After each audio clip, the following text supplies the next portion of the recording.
Hello, guys. Welcome. How are you? Welcome to Let's Talk with This Bee. We're live. We're going to do some due diligence right now. We're going to check where we're watching. Happy Sunday. Happy Sunday. Looks like we're live. I see on my check. So we're live on Facebook, on both platforms, YouTube and Facebook. So welcome, guys. How are you? Can you guys hear me? I'm trying to be bougie. Can you hear me? Invite your friends and family, and let's talk about it. Today's topic is a little.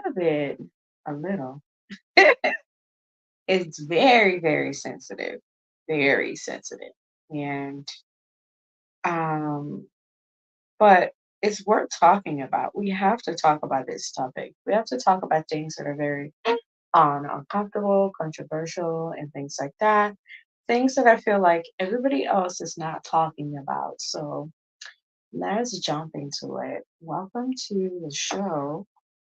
Tonight, I don't want us to take too much time. We've been streaming. I'm still getting used to all of these things.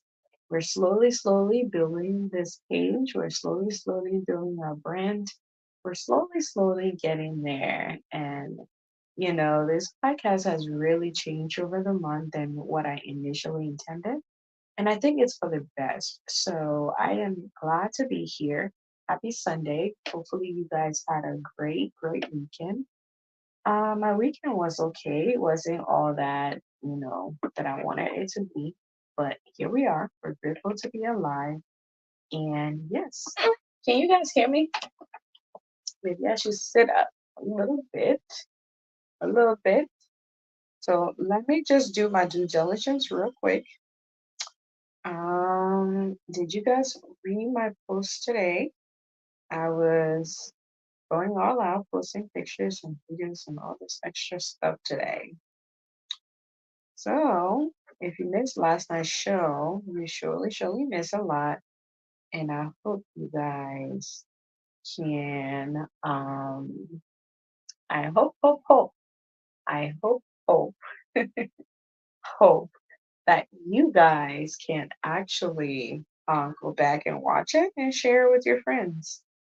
Um, yeah, if you guys are watching, we got I got my technical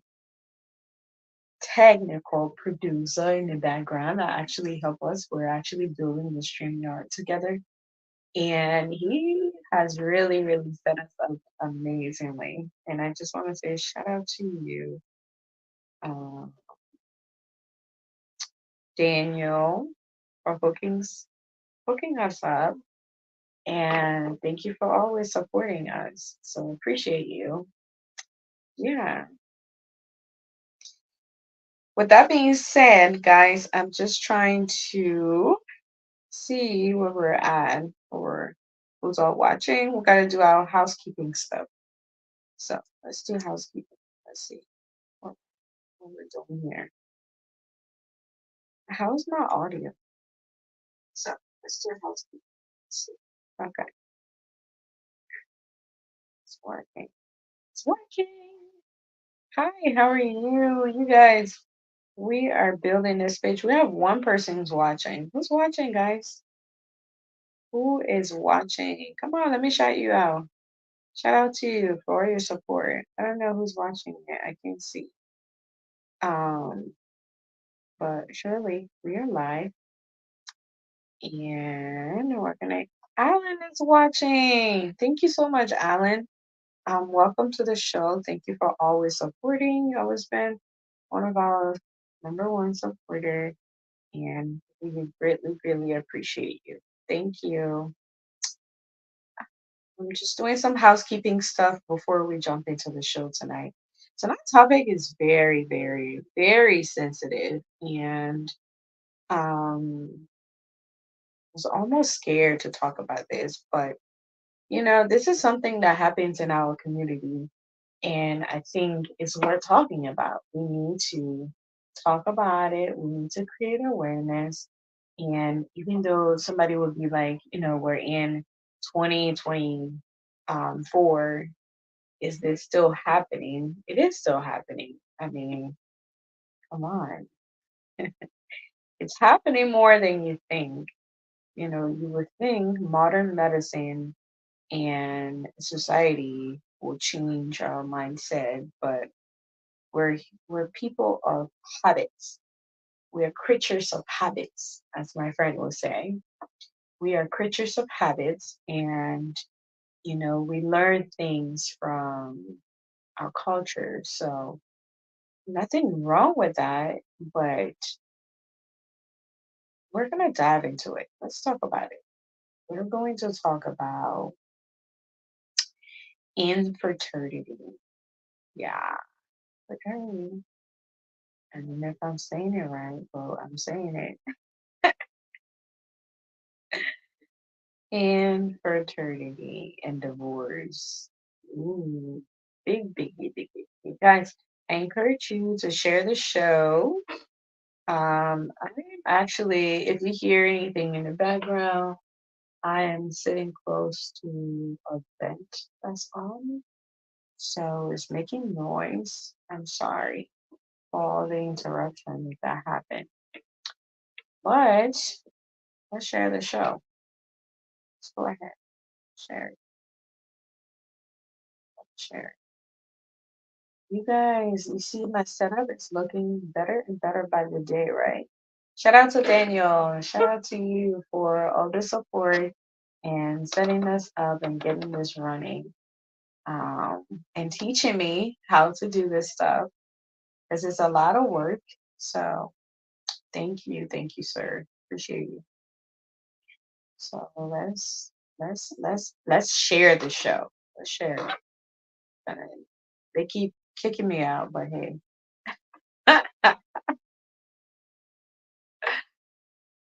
Oh, they keep kicking me out, but I'm still here. Okay. They always keep kick me out, but what can I do? You guys, I need your support. So another housekeeping stuff that we can talk about real quick before everybody else come on. My birthday. Yeah, isn't it important? It's very, very important. My birthday is a holiday, guys. It's a holiday for me. It's a holiday for me. Yes. So my birthday is on Saturday, next week Saturday. I am going to come live early. Uh, I'm hoping we can have the show in the evening, given uh, my husband plans for my birthday. We'll see what he's planning, guys. Tonight we're talking about, welcome, we got three people watching. We're talking about infertility and divorce. Yay. A not so popular one, right? We are talking about divorce. Divorce. Um, if not being able to have children, is that a contributing factor? Should it be a contributing factor? I mean, common sense would tell you no, because you married that person and it's through thick and thin. But sometimes we want what we want. Should we deprive the other individual of what they want? I mean, let's talk about it. I'm talking really quiet right now because I've been having this migraine right here, and I don't know what that is, but it needs to leave me alone. All right, guys, I'm almost done sharing, but we gotta share the show. This is a housekeeping stuff I gotta do. I ask you guys to share the show. You guys do not share or do not share. So Pinky is doing the work. We're gonna do the work, okay? We're gonna share the show. Share the show. And let's talk about this topic tonight. This topic, I was almost afraid of talking about it because I don't know, it's just so sensitive and it's one of those things that it's like, don't talk about it.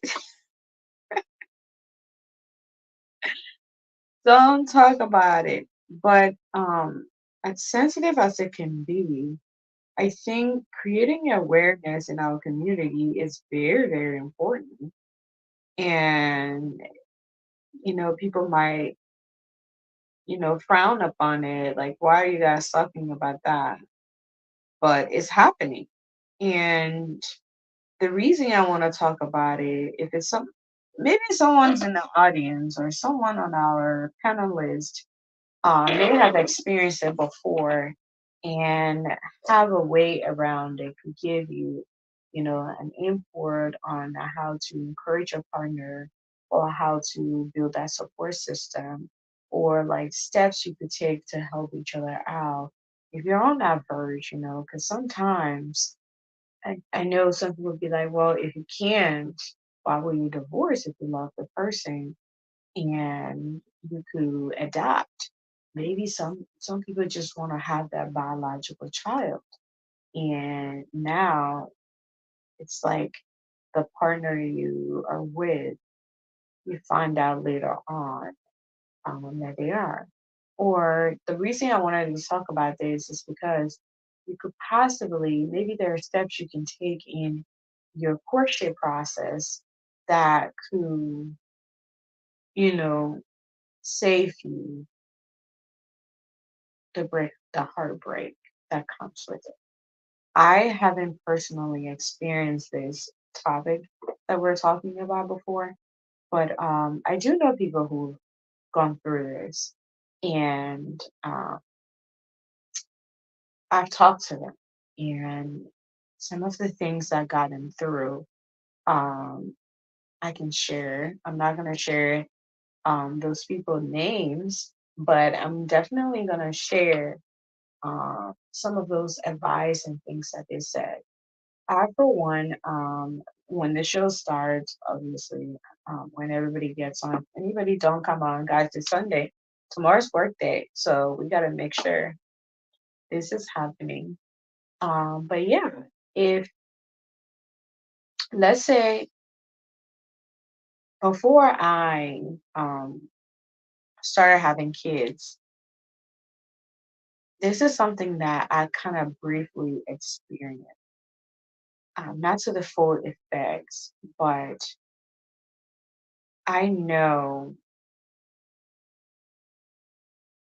how I felt when I learned from my doctor telling me things that, we're a human. She can say, oh, they're just doctor, don't listen to them. But the reality is, these things happen and we're humans and we go through them. So it's easier said than done. But yeah, welcome to the show. Before I actually get started, let's talk about my post. Let's do some housekeeping. Let's talk about my post today. I posted a picture and I was asking if anybody knew charities and things like that. Guys, tomorrow, by the grace of God, I'm gonna post another picture, but in this picture, this post, I'm gonna have my Cash App added there. In your week way, I know things are hard. Definitely, things are very, very hard nowadays, even on myself. But I'm just being led to do this, and I know part of my list this year was to work with a charity. And I have posted that if you know any charity group that's doing things in Liberia that you would like me to, just a little thing. It's not much, guys. Not much. Just a little. a little gift. Whatever I get on my birthday, I want to give a percentage to um not what you guys gave me. My husband's gonna give me gift. I'm expecting it. So whatever I have planned for my birthday, I just wanna like I remember, okay, before I say this, I remember as a little girl, I remember us going without food in Liberia. I remember this so vividly. I remember us struggling. I remember us like barely having it, but having to figure out something to eat and stuff. And today it's not that I have it all, but I'm very grateful that I can get up and actually have food to eat. I don't know if you guys, how many of you've been watching before, but I share on this show that I never met my dad. My dad passed away when I was little. So in some form of way, I kind of always refer to myself as an orphan. And but even though I'm not, because my mom is still alive, right? So, but definitely, if you know a charity, and um, I'm not gonna gift to all the charity, of course. I don't have that much, but I want to put a name in hat, and I want to draw to pick which charity that if you guys are willing to join me in this quest. This was a last minute. I wanted to do this, but I've been kind of like praying about it. I have to be led to do things. So I've been praying about it, and finally I'm like, you know what? Yeah, that would be a great idea to do that. So I don't want to solicit money from you guys, but if you are willing to gift me to say, hey, it's your birthday, I want to cash out you this or that. It can even be $1 or 50 cents. That's fine. But I'm gonna put my cash app on. And if you're willing to gift me for my birthday, whatever funds you guys gift me, I will go ahead and add to it and send it to the charity that I select. So I am kindly asking you on Monday, tomorrow morning, by the grace of God, I am going to post a picture of me. Of course, it's my pre birthday, a picture of me with my Cash App.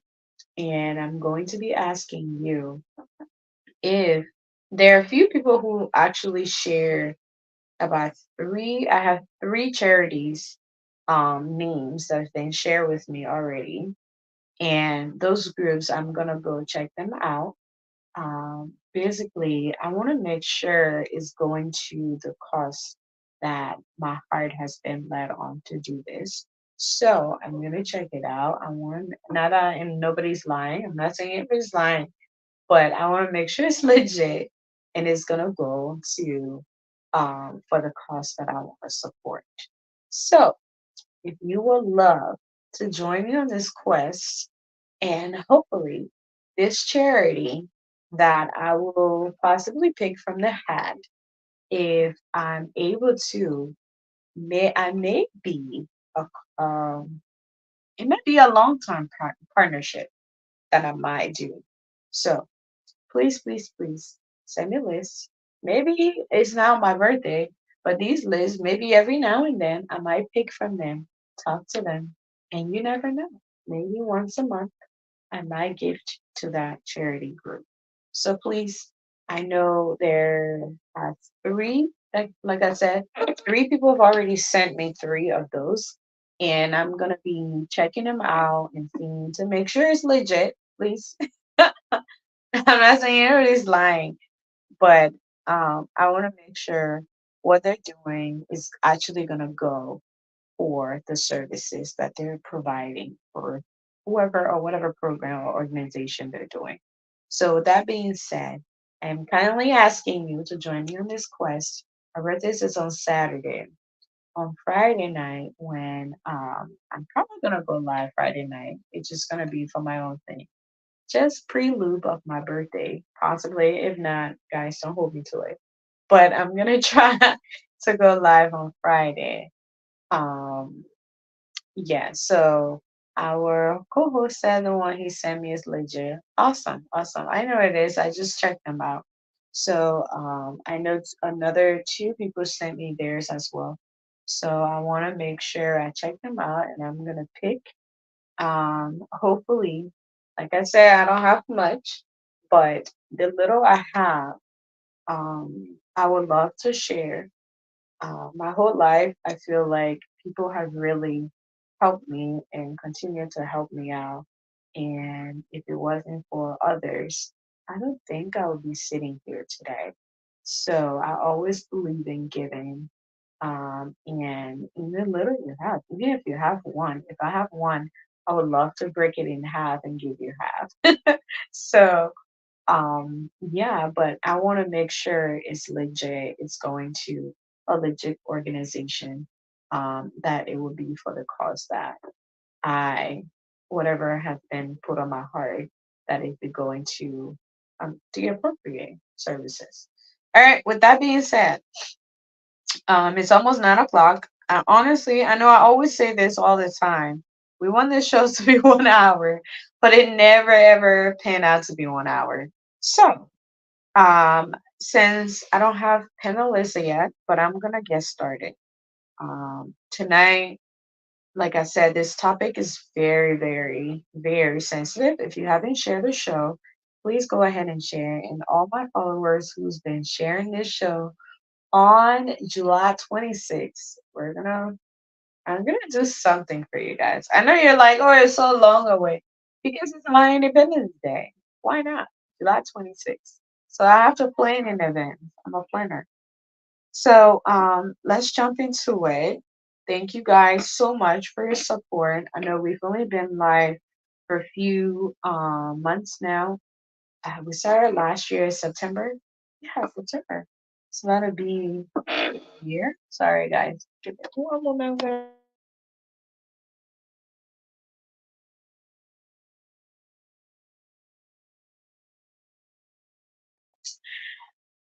Sorry, my producer. My producer. My producer is kind of next to. You're gonna fall asleep. But yeah, let's jump into tonight's topic. So I know I'm laughing, but in all seriousness, this topic is very, very, very sensitive. And the reason, like I said, if you're just joining and if you share the show, thank you so much. I appreciate that. And I'm grateful to you. And thank you for your continuous support. So, so all right. All right, guys. So it looks like, uh-oh,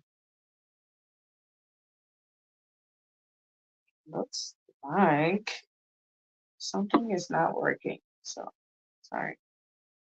Sorry, y'all. I know, I know, I know, I know. I'm always doing this. You guys just have to deal with me. Marriage. We have some hashtags. Earl.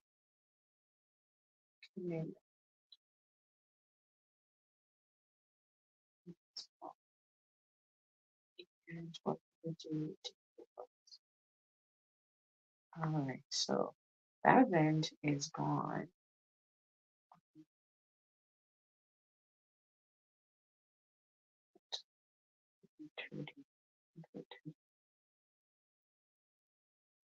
All right, let me see. All right, guys. So let's get started. So we all, on this show, I think I've talked about divorce before. And, some of um, by all means, I know I always come here and it's like, oh, you guys need to stick with stick in your relationship, do this and do that. But in all seriousness, everybody goes through things differently. Everybody experiences life differently. And as has been mentioned on this show many times, marriage is an institution that if you're not in it, you don't know, to be honest.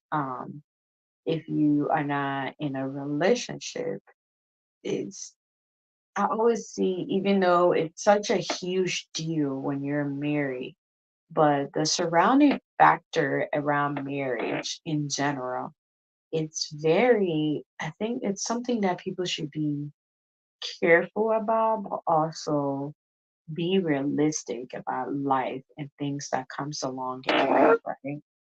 And one of those things that we're talking about tonight is divorce. There's so many things that contribute to divorce, and divorce doesn't happen overnight, of course. This is something that, you know, I shouldn't say that. Not for everybody. Some people, it's like one big deal and they're done. I think we're living in a generation that we always find an easy way out. We don't want stress. We don't want anything that make us feel uncomfortable. And the big saying that always go is, if it's not serving me a purpose, I'm out. But then the question that I always ask is, what was your purpose in going into marriage? Like, what are your thoughts? What is marriage for you? Like, what is your definition when you're deciding on a partner, when you're looking at a partner? What is that thing that make you be like, yep, I need to be married? Like, I want to be married. And just a disclaimer, I am not a relationship expert. I am just here sharing my opinions and my little personal experience that I've had in life, and everybody else that on here serves that as well. So whatever I say here tonight is just my own thoughts surrounding this topic when I think about it. When it comes to my mind, like when I think about it and somebody saying, "Oh, I'm divorcing you because we can't have kids." Automatically you want to crucify that person, right? You want to be like, "Oh my God, you married this person and now you're going through this difficult time. You don't want to stick around. Why?" But then also, you got to look at the dynamic of this person. Was going into this marriage, was it the number one goal of that person? Today I watched a few clips, and I heard a few couples that were discussing, and this specific couple said that there are two, before you get married, there are things that you should always ask your partner. And a lot of people, I would just say a lot of younger folks nowadays, we want the ring. We have the idea about a power couple. Like, it's like, what is a power couple? Like, what are power couples doing? Like, how are you how are you impacting your community? Is that what a power couple is? Like, are you trying to be the power couple that encourage people, or are you trying to be a trendsetter? Are you what is that? Like, what does power couple looks like to people? Are you talking about making a lot of money? Are you talking about like, I mean, what comes to your mind when you're getting into marriage? And I think this is what a lot of people in general are losing sight of that, in my opinion. I think we're all jumping into things without properly evaluating ourselves and asking the questions that we need to ask ourselves before we ask our partners, you know? Like, and I'm guilty of that. I think we all learn everything along the way. But when you're sitting and you're talking to someone and you want to know, you want to understand them, and you're asking yourself, like, okay, why do I need a partner in my life? Why do I want to get married? And when I get married, what is my goal to accomplish? And I think once you ask yourself those questions, I think it's easier for you to be able to actually vet your partner that you're trying to spend the rest of your life with. We always hear this saying, forever is a long time to be uh, sad, to be regretful, to be uncomfortable, to not be happy. That's the big one. Forever is a long time not to be happy. But then let's talk about this, right? Let's say you got married for the purpose of, like I watched this clip. This lady said when she got married, her goal was a soulmate, right? And I saw that, I thought about, I was like, what is a soulmate? Like, do people even know what that is before they even like decide on that? She wanted a soulmate. And in her definition, a soulmate was someone who she connected beyond just physical, you know. She wanted to be emotionally in sync with that person. And her husband she married, she came to realize in that moment they were soulmate. She thought they were soulmate. But then I'm thinking, like, if you thought you were soulmate with someone, and along the way into the relationship, you realized that they weren't your soulmate, what was that thing that made you feel like they were your soulmate? You know, was it things you guys said and felt along the way that you guys felt comfortable enough and you were like, yeah, we're soulmate, let's go with it, we're going with the flow, whatever happens happens? Or did you guys go in deeper conversation with your definition of what soulmates was? And I think that's where a lot of our generation is missing it. And that brings me to this point of divorce, that not being able to have children is a big deal breaker for most people.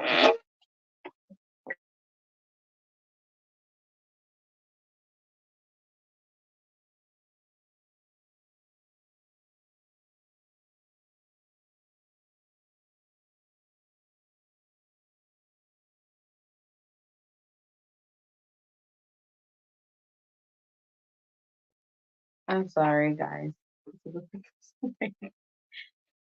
So this brings me to this point of, should not being able to have a child be a deal breaker in a relationship? Hmm, that's a tough one. For me, is it the fact, when I think about it, mm, and I'm glad that I specified that topics and said that infertility, I think over time, a lot of people relationship breaks because of this. Few people may not want to accept the fact that this is happening. This is happening in our society, in life, and a lot of people may not want to accept it, but it's true. Um, I think, I don't think the fact that just you finding out that your partner can have a child, I don't, in my opinion, it shouldn't be the reason you break your relationship. I know a few people will say, well, you can adapt, right? For me, so I'm gonna give you guys a little scoop about myself, a little tips. So we're gonna talk about me. So I remember when I reached the age of 25, like, guys, I was very, very, I had everything. I have my journal still. When I turned the age of 19, I knew exactly what I wanted. I had it written down. I wanted two children. I wanted a boy and a girl. My goal was to find a partner that wanted the same thing. And that was my prayer. And I prayed that. And I remember I went to a church camp. This was before I turned 19. Probably I think I was 17 or 18. I went through this process where I was trying to figure out if Christianity was for me. So I went to every faith believing system that I could possibly go to. I'm giving you guys a little secret about me that I don't really share with people a lot. I didn't even think my own family know about this a lot about me, but there you go. You guys are all going to learn this today. So at the age of 17, 18, I went to a church camp. I think it was 18. I was 18 years old because I remember I had just started college and I went to this camp, this church camp, and we read through the Bible. I remember it was like in January because I remember it was almost my birthday, and we went for a youth conference thing. I wasn't really a member of the church. I had just started, but I was very, very anxious and I was interested in that because growing up, I grew up under the Pentecostal way of believing, you know. So I was trying to figure out a lot of things and try to understand things for myself as an adult. So when I went to it, I had this thing that I came across this Bible verse that had my son name in there, and I wrote in my Bible. I still have that written there, and I said, "Man, if I have a son or daughter, I want to name this thing." I wrote that down, and that's where my urge of building a family came from.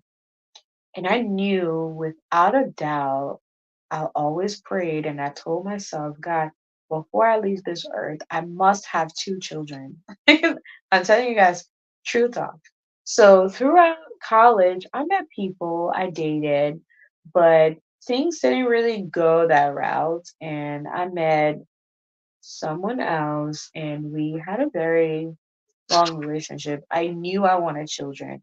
And everybody that I met, even though at that point of my life I knew I didn't want to have kids, but I was always dating with the intention of possibly having a family.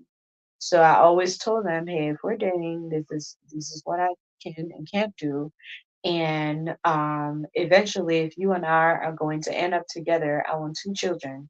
Is that a deal breaker or not? I've always did that. I don't know why nobody taught me that, but that was something that I just knew within myself I wanted. Anyway, long story short, at the age of 25, um, my prayer was, I'll be done with school, I'll have a nice job, and I'll meet the man of my dream, and I'll get married, and I'll have these two children, and that's the same thing that he wants. And we will work together, we'll build our lives together and things and stuff like that. But my goal was to get married at the age of 26 and start having kids at the age of 28. At the age of 25, I had not met the man that I wanted to be with. So, modern society, I work in healthcare. I hear this all the time. They're telling you, oh, freeze your eggs and things like that. You never know you're getting older. So I was like, I haven't met anybody I want to be with. So maybe I should check myself to see if I'm even able to have children. Because who knows? What are the odds, right? So I went to my doctor. I told her I wanted to check. I wanted to check my egg counts and things like that. At the age of 25, I was told through that process that if I wanted to have kids, it was going to be a miracle. I haven't told this to anybody yet, to my family. That if I wanted to have kids, it was going to take me a miracle, basically. So it was going to be hard because the way my womb is set up and all these medical things. And you know what that did to me? It messed my whole brain up. I was so, I mean, I didn't even have, I didn't even have the partner, but just the thought. Um,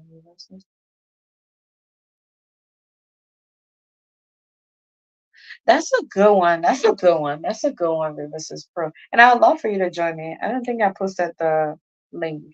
Yeah, that's actually a good one. A good I never thought about that.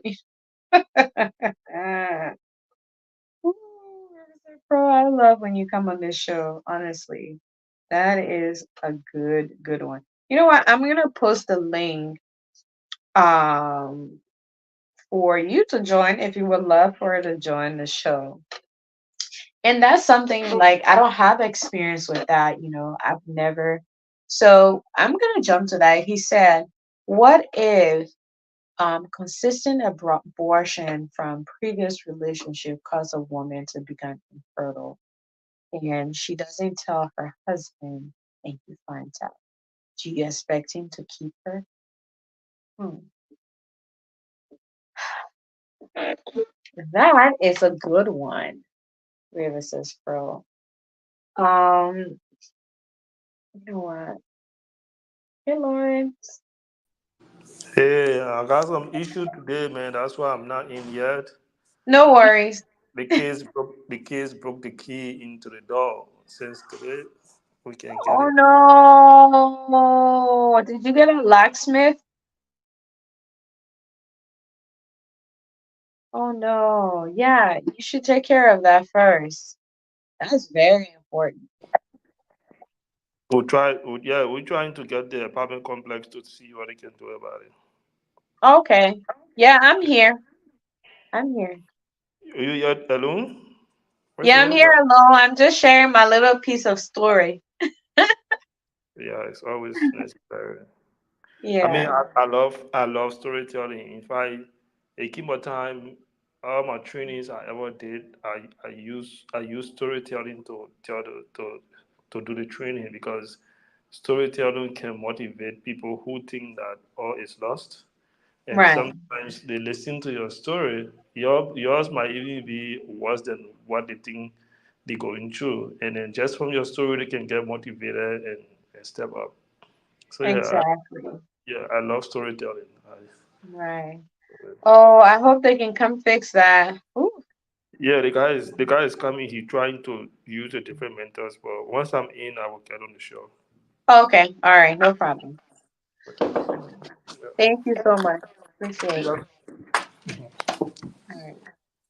So Riverside Pro says, what if consistent abortion from previous relationship cause a woman to become infertile and she doesn't tell her husband and he finds out? Do you expect him to keep her? That's a tough one. I would think before he got married, he went through, and I love the Nigerian culture. I love these questions because I never really thought about that. For me, if I was the man and I find out, and now, is this something that she can never ever have children, or is this something? So, Riverside Pura, I'm gonna pose a question back to you, right? If I was the man, let's just say I was her husband and we were married and she never told me, one, I'll be upset. I'll be very, very upset. But is this a situation where all is lost? Is she not able to ever have children? Or is this something with medication, with prayers, and because marriage is a long time commitment. And I think these are things that should be covered before you actually get married to your partner. But if another partner fails to actually talk about this, then that's deceptions. And I think in that, for me, I would separate because for my own sanity, until we process that to figure out what's going to happen, I always am not really for divorce, but I think in some cases, if it's something that you really cannot live with and you know you won't be able to function, like in this situation, if I knew my partner, let's say I was the gentleman, and I knew my wife could never ever have children because she um had abortion in previous marriage and it's been medically proven that she can no longer have children because of that. And the only way of having children is through surrogacy or adoption. Some people might say, yeah, you could do that. But for me, if I was the man and I know the person that I marry, I wanted to have children by them biologically, I probably will dissolve the relationship. I'm just being honest. because one, you deceived me, you didn't tell me, and you hide it from me and non-medically. It's different if naturally the person just is having difficulties having children. But Rivers of Pearl, my question would be like, would that be something that you have previously discussed? What if with medication, let's just say if I was the guy with medication and my wife could have child, I will still be upset, but that's something that we will have to rebuild trust, because that's a very key component of our relationship, especially if I had told you that having children is very, very important to me. So thank you so much for posting that. I never really thought about that being the reason to not have children. I appreciate that. I always like you on the show. You always ask questions. These questions are very, very mine. Um, yeah, I love it. I love it. Thank you. Thank you. So going back to mine, I was 25 years old, and my doctor told me, "Oh, if you want to have children one day, it's gonna take you a miracle, because based on how your womb is shaped and things like that." And now I started like, I was 25 years old, and I was like, ew, I want to have children. I want to be able to, I've never ever experienced pregnancy before at that age. So I just knew one day I wanted to have my own kids. And that really broke me down. And I met decent young men that were interested in me, and because of that, I didn't even want to talk to anybody. I didn't want anybody to talk to me. Hey Lyra, good evening. Welcome to the show. It's kind of like a one-man show tonight. I'm just telling you guys my experience with this before. We just had a questions about what if abortion is is the reason that a person can no longer have children. Would you dissolve the marriage if you didn't know prior to that and you find out? For me, if I was the gentleman and my wife never told me early on into the relationship that, hey, before this marriage, I was in a relationship. I never wanted to have kids out of wedlock. So I made a decision, or whatsoever it was surrounding that issue, that they had an abortion and now their womb is no longer um able to hold a pregnancy. If that was the reason for that, for me, I would think you're deceiving me. So therefore, I'll probably separate and try to figure out if with medication, with modern medicine does a lot of great things. So if modern medicine can help us to produce children, even though I'll be very, very upset, I will still keep my relationship, but the trust would be very thin, and it would be her now to rebuild it. But if, let's just say, it's absolutely not, and my whole dream is to build a family of my own, and I know, like I said, people will say, you can do surrogacy, you could, have adoption. It's not the same as somebody wants to have their own biological child and experience that. For me, I'll probably dissolve the relationship. I know that sounds horrible, but just because you deceive me is different if I know upfront and I'm willing to marry you to play and see how God is going to bless us. We can do that. But for me to find out into the marriage that you cannot, I'm sorry, you deceive me, which means you manipulated me in marrying you, and you know for a fact that you can no longer have children, and doctors have told you. Now, I'm not going to be with you. I'm sorry. And you know that was one of my biggest reason of going into marriage. I would not keep the marriage, unfortunately.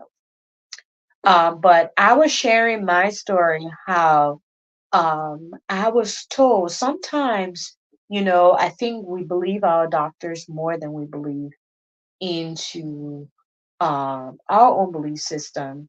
And as I was saying, I went through this stage of life where I was trying to figure out if if Christianity or other religion was something that I needed to pursue, because I was a young teen young lady, was very curious and was trying to distinguish if my belief system was actually what it is based on what was happening around me.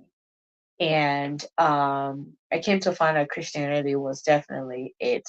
You know, I went to all churches. I went to Muslims. I went, you name it. I went through all of it. I visited different um religious organization and things like that, trying to figure it out and just sitting there reading my Bible. And I knew that this was it. But anyway, going to my story, where I was told that if I wanted to have children, it would take miracle. I was 25 years old. My plan was to meet a man, and my goal was meet somebody before the age of 20. We would date up until we graduate college. We were going to build this beautiful life together. And then when I hit 29, we were going to travel first. When I hit 29, we will have our two beautiful children, and then we will take on the world and live. And then at the age of 25, I had nobody. I was in a relationship, but I knew it wasn't, and I broke things off, and that didn't work for me. So then I went through this process. Okay, I'm gonna be single, and at 25, almost 26, I was like, you know what? Maybe this is not gonna work for me. Maybe I probably won't meet anybody until I'm like probably 35. So the realization came to me at 25 because I was planning my life to the T. And now my doctor is telling me, if you want to have children, if you meet anybody you want to have kids, it's going to take you God knows when. Because based on how your womb or things are shaped, your biological, whatever. And I really started going through it. I was stressed. I was taking it so real. And I was like, wow, I'm even 25, I haven't even met anybody. If she's telling me if I meet somebody, it's going to take me about 5, 6 years, it's going to take constant, medicine, IBS, and things like that. I am 25 years old, guys. I'm thinking about this, and now I'm stressed. So I'm like, okay, you know what? Maybe I should just adopt children. You know what? My family, I have a lot of nieces and nephews. I started telling myself, I don't want kids. I really don't want any children until I met my husband.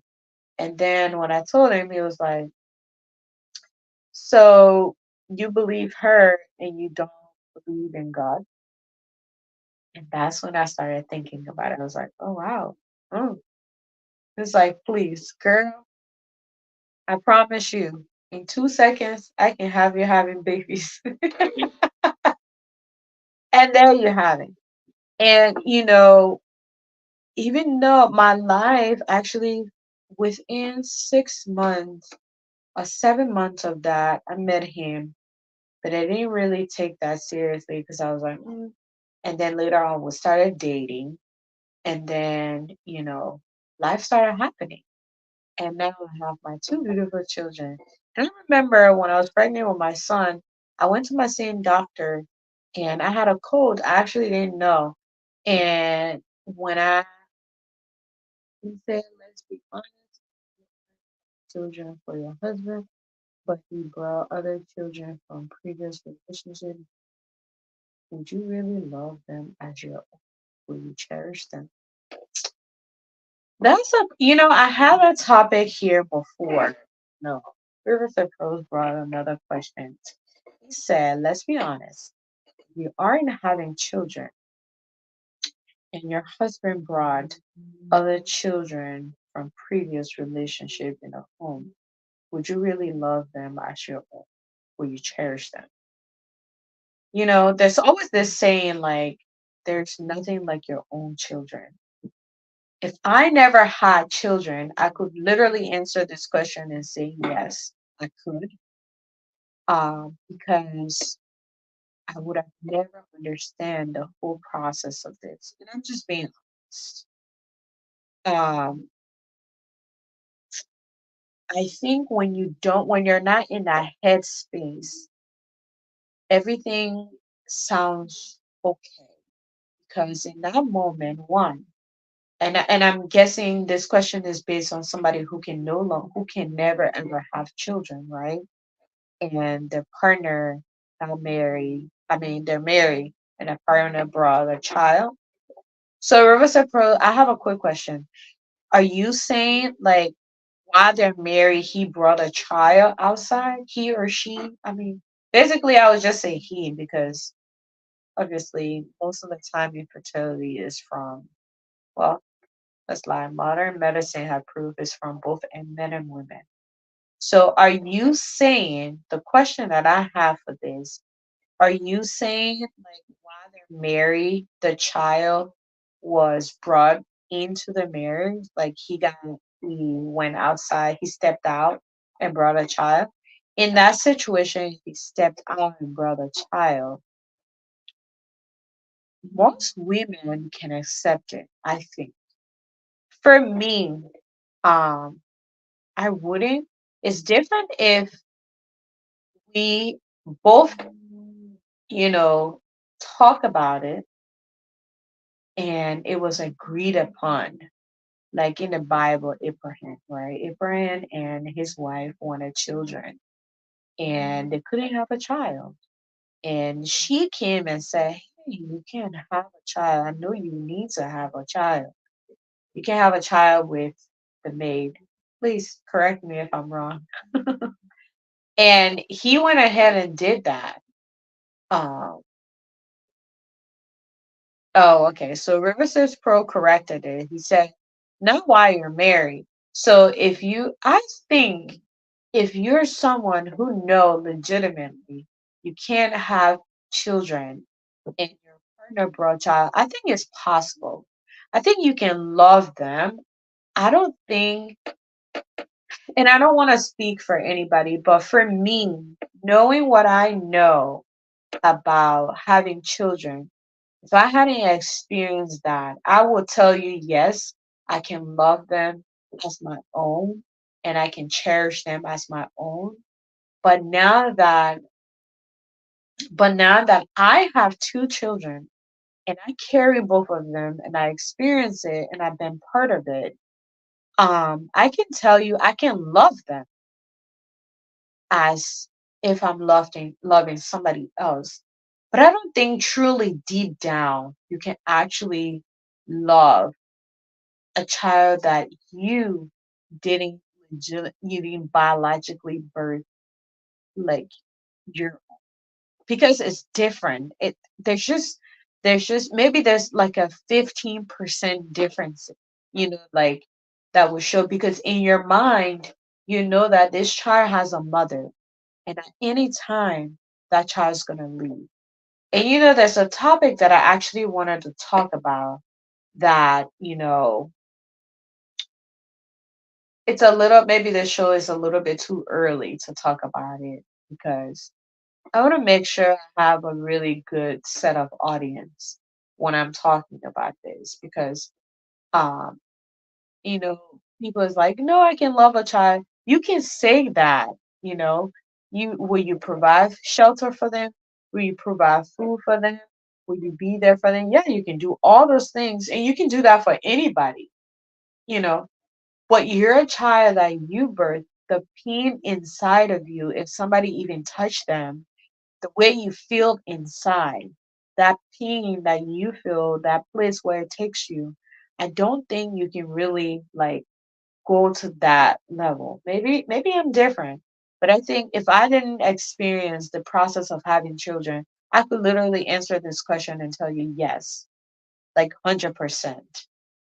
But now that I do, and I know like the things, the sacrifices, the process of it, and things like that.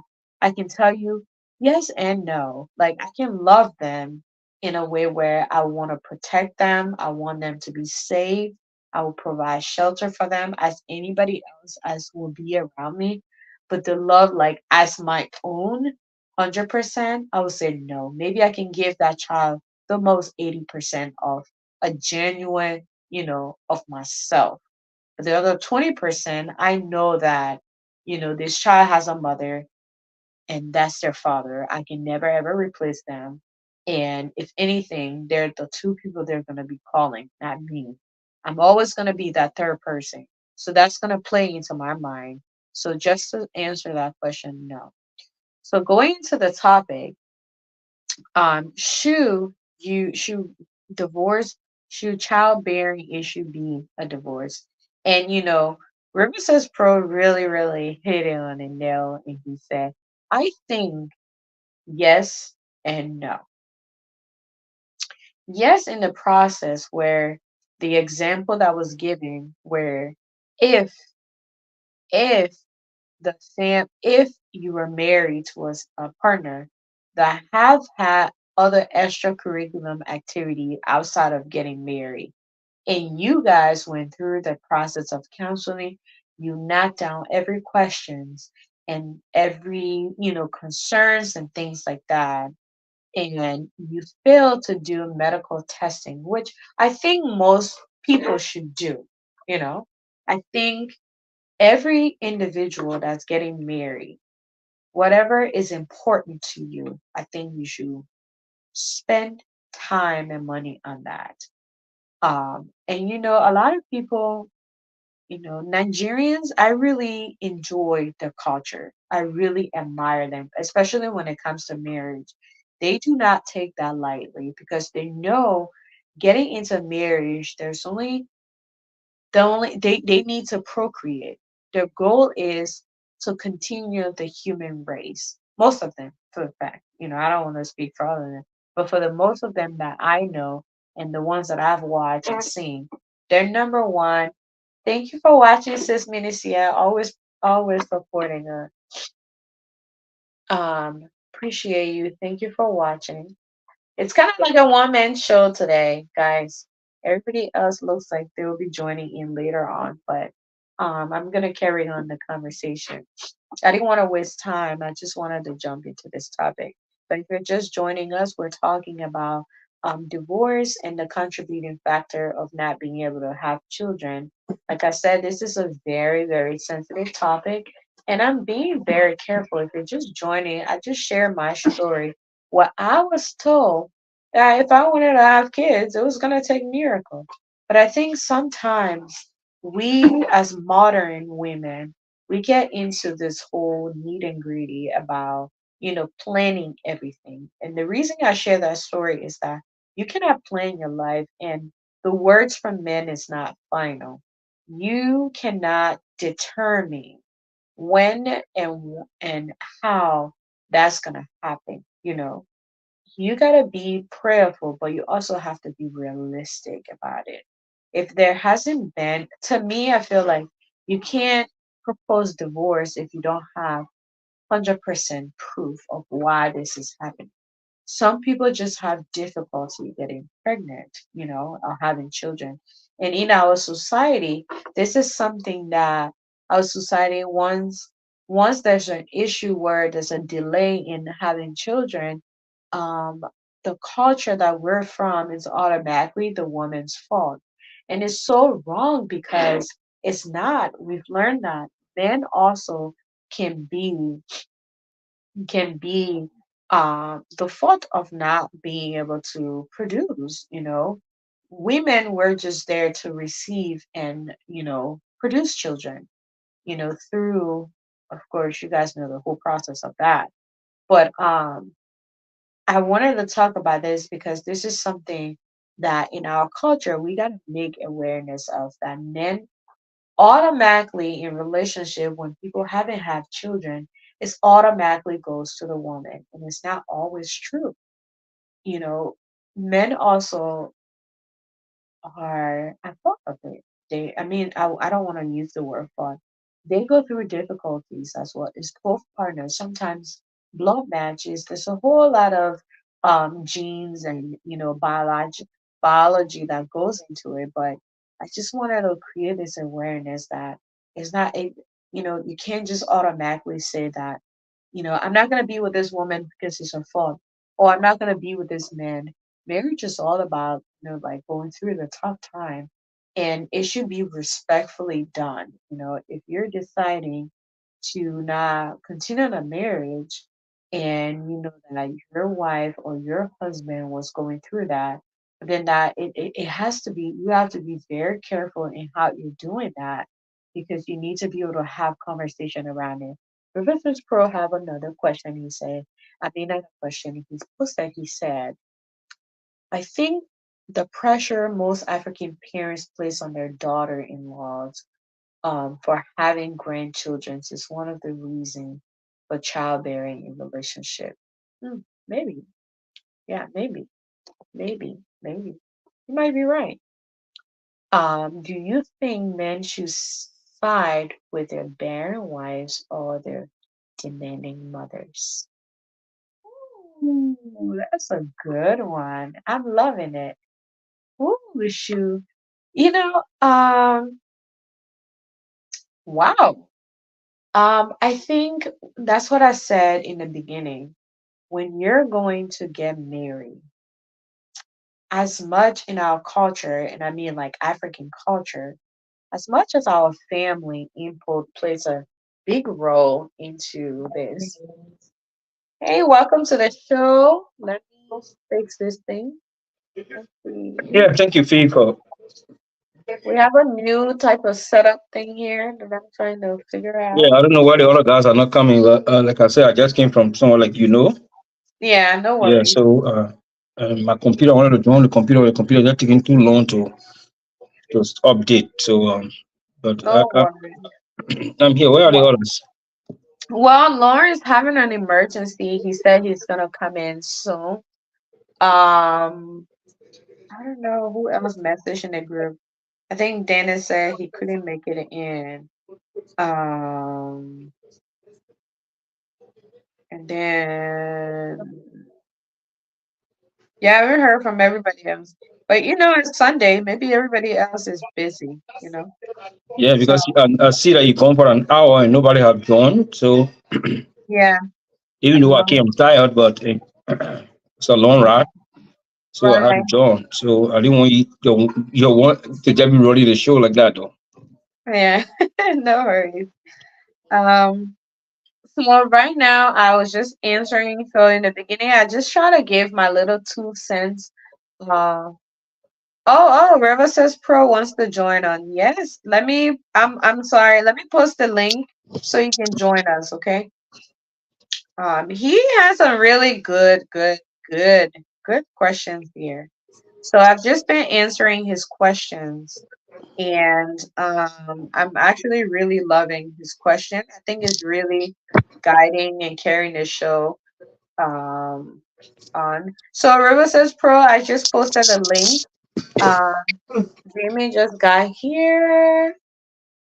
You can join us. So let's see. Where's Jamie? Jamie, are you on? Did I add him? We have some. Let's see. Let's go up. We have some new setup here, guys. Uh-oh. Alright, so I'm just gonna do group layout to see how that goes. So Riverside Pro is gonna join us. I just posted a link. If you want to join us, you can go ahead. We're talking about divorce. So divorce and childbearing becoming, we answered a few questions. Um, Sorry guys, I'm gonna try to fix my stuff again so I can be easy. Get started. Okay. So the question was, so we had a few questions first, right? His first question was, what if consistent abortion from previous relationship caused a woman to become infertile and she doesn't tell her husband and he finds out, do you expect him to keep her? I said no. It depends. If that conversation was not had with me prior to, you know, um, us getting married, no. So let's just go to what we're answering right now. Since you guys are joining up, we're just gonna start from there.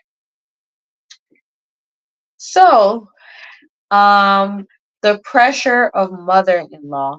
I think when you get married, like I said in the beginning, you should write down what before you even get married. Hey, how are you? I'm good. How you doing? I'm doing well. Welcome to the show. It's great to see you on here. Yeah, thank you very much for having me. Yeah, I'm enjoying. You're welcome. I'm enjoying. I enjoy your questions. They're really, really, really great. You know. Thank you. Thank you. Yeah. So the question that you ask, right? If one should side with their wife. Yeah. So early on, right, I have stated that before, I think, in my opinion, Mhm. before people get married, they need to figure out what it is, why do they want to get married? That's number one. Like, what is the goal? Like, what are you trying to accomplish out of that marriage? Why do you even need a partnership from someone? Yeah. Early on today, I watched a video and someone said, some people go into marriage because they want soulmates. They need someone to build a, partnership, kind of like business, but they still have that personal relationship with them. And then some people go into it because they need someone to do activities with. Yeah. Some people go into it because, they just want someone that they can have that intellect with. Yeah. So I think before people get married, and then even though along there, are you going into the marriage because one, you want to have, most people, as you hear these days, they want to be power couple. Like, do you know the definition of what a power couple is? Are you looking to procreate, to have more and keep the human race going? So I think when people have those question answered for themselves, now they can find a partner where they can actually ask those questions too. And I think in our culture, right, people in general, as when I say our culture, I'm talking about Liberian, African in general, right? Yeah. We go into marriage automatically thinking we're gonna have children. And some people go into marriage, they don't want children at all. Well, and if I know someone for sure before when we were in college, she went and got her she got her womb taken out because she didn't want to have any children. Yeah. I'm sorry. So, you know, so it's like, so now you're in a relationship and your parents, let's say you end up with someone who's very traditional in culture and they Mhm. want to have children. So going to your question, right?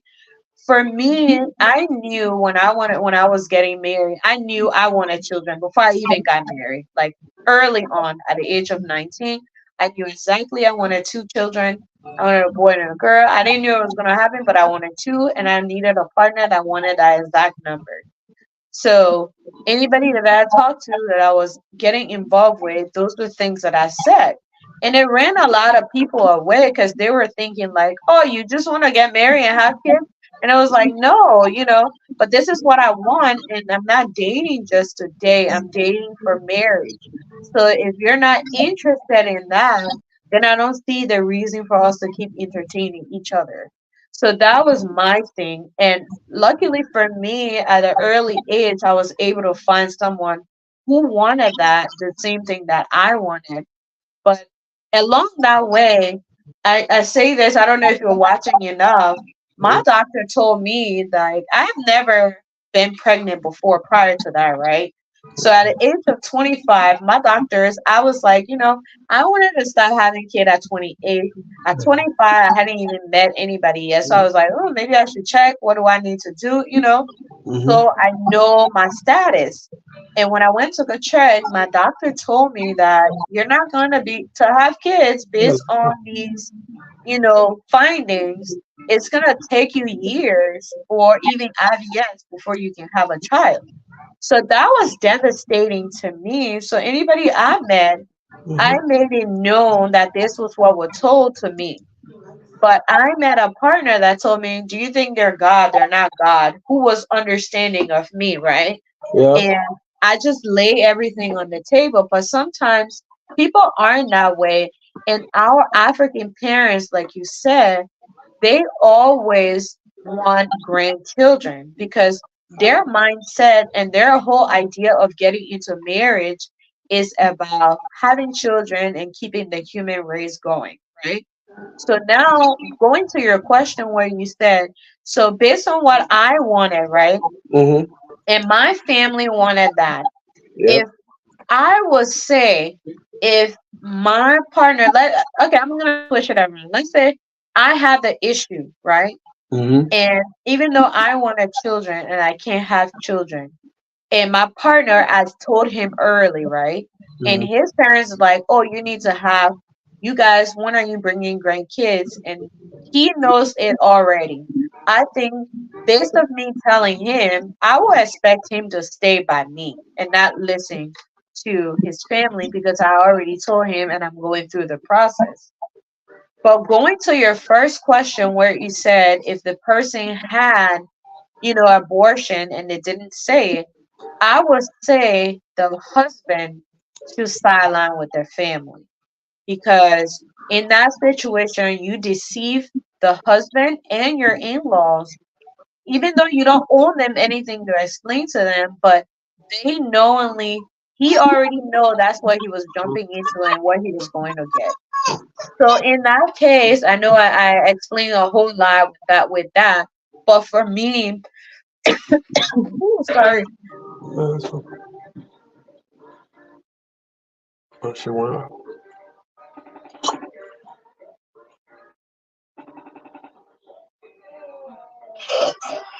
No, no, she was trying to cry, but it's okay. Yeah. And what I'll call you, yeah? Or you Sorry can about speak. that. Sorry about that. I need a water. Yeah, yeah, yeah. That's I think based on that, I think you should side with um I think it's situation based, right? mm-hmm. And if that's something that you want and your family want and you know for a fact that person cannot, I'll be gentle with the conversation, but I think I will probably side with my family if that's what I need and want in the relationship and I know I would never ever get it and it's been proven, I will side with my family. So yeah, thank you very much. So yeah, I mean, I listened to a little bit of your case, your story. So my question here is how much of a support, how much of a help, emotional help, psychological help did that support from your husband? How much did it help? Because remember, your Yeah, case is unique. There are other men who don't have that patience. You go right, through that, they would be like right away. Their mother start telling them things. The grandmother, the society, the friends, the co-workers. Oh, that right, girl, wait, why you with her? And right. she benefited. So how much did that assurance he gave you and said that did not God? How much did it help your situation? I mean, how much did they encourage you, galvanize you to say, you know what, I can do this? How much was that support or help to you? I think it was a lot because Mm-hmm. every gentleman that I met, Mm-hmm. of course, I never really said that up front, in the beginning of it. Mm-hmm. I always waited to see where this was going, if that was something that they wanted seriously. Mm-hmm. Then I will have the conversation. Hey, eventually I want children, but Mm-hmm. this is what I was told. What are your thoughts on it? And if you don't want this to continue, I absolutely agree. Like Okay. obviously, I have never been pregnant before, Mm-hmm. but this is something that was told to me, and I know I'm very young, but I knew at the age of 18, like one day I want my own family. Mm-hmm. So I was taking every step to understand that, and I get it. Not a lot of people, really think about that at that age, especially when I was at that time I was already out of college. Mm-hmm. But to go to your question, the support, I think I just needed someone who could give me that assurance Yep. that, even though my doctor may say this or say that, they were not God, and it kind of like brought me back to my own belief system. And I think it's the action that show even better, right? Like just having conversation with me and saying, hey, there are people who they've told this and that didn't happen. And also just asking me questions like, have you ever even tried to have a kid before you're thinking that this is true, you know? And my husband is very like playful and he cracks a lot of jokes. So I think the thing that really got me to really accept it and just be like, you know what? He didn't just want me for me. He saw beyond that. And I was already aware of it, and I told him if eventually we got together and this didn't happen, like we played a whole scenario out, right? He knew he wanted children too. But he said if it didn't happen, we could adopt. But for me, that was something I didn't want to hear, right? So he created every step, but he told me it's you that I want and I want to be with you.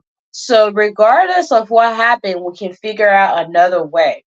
Of course, me being African too and he being African, I asked him and I said, what if your family, have a problem with this? He's like, I'm not living for my family. Let me handle my family side. So to me, a lot of maybe my situation was a little bit unique, and some people don't have that, and people just automatically, like are ready to just call it quit. But for us, I think the thing that really helped, we were younger, both of us, and regardless of whatever happened, we were just dating. But for me, I was just like being serious at that point, and he understood like the type of lifestyle that I've had. And I also showed him medical document that I have never ever, done anything that will hinder that.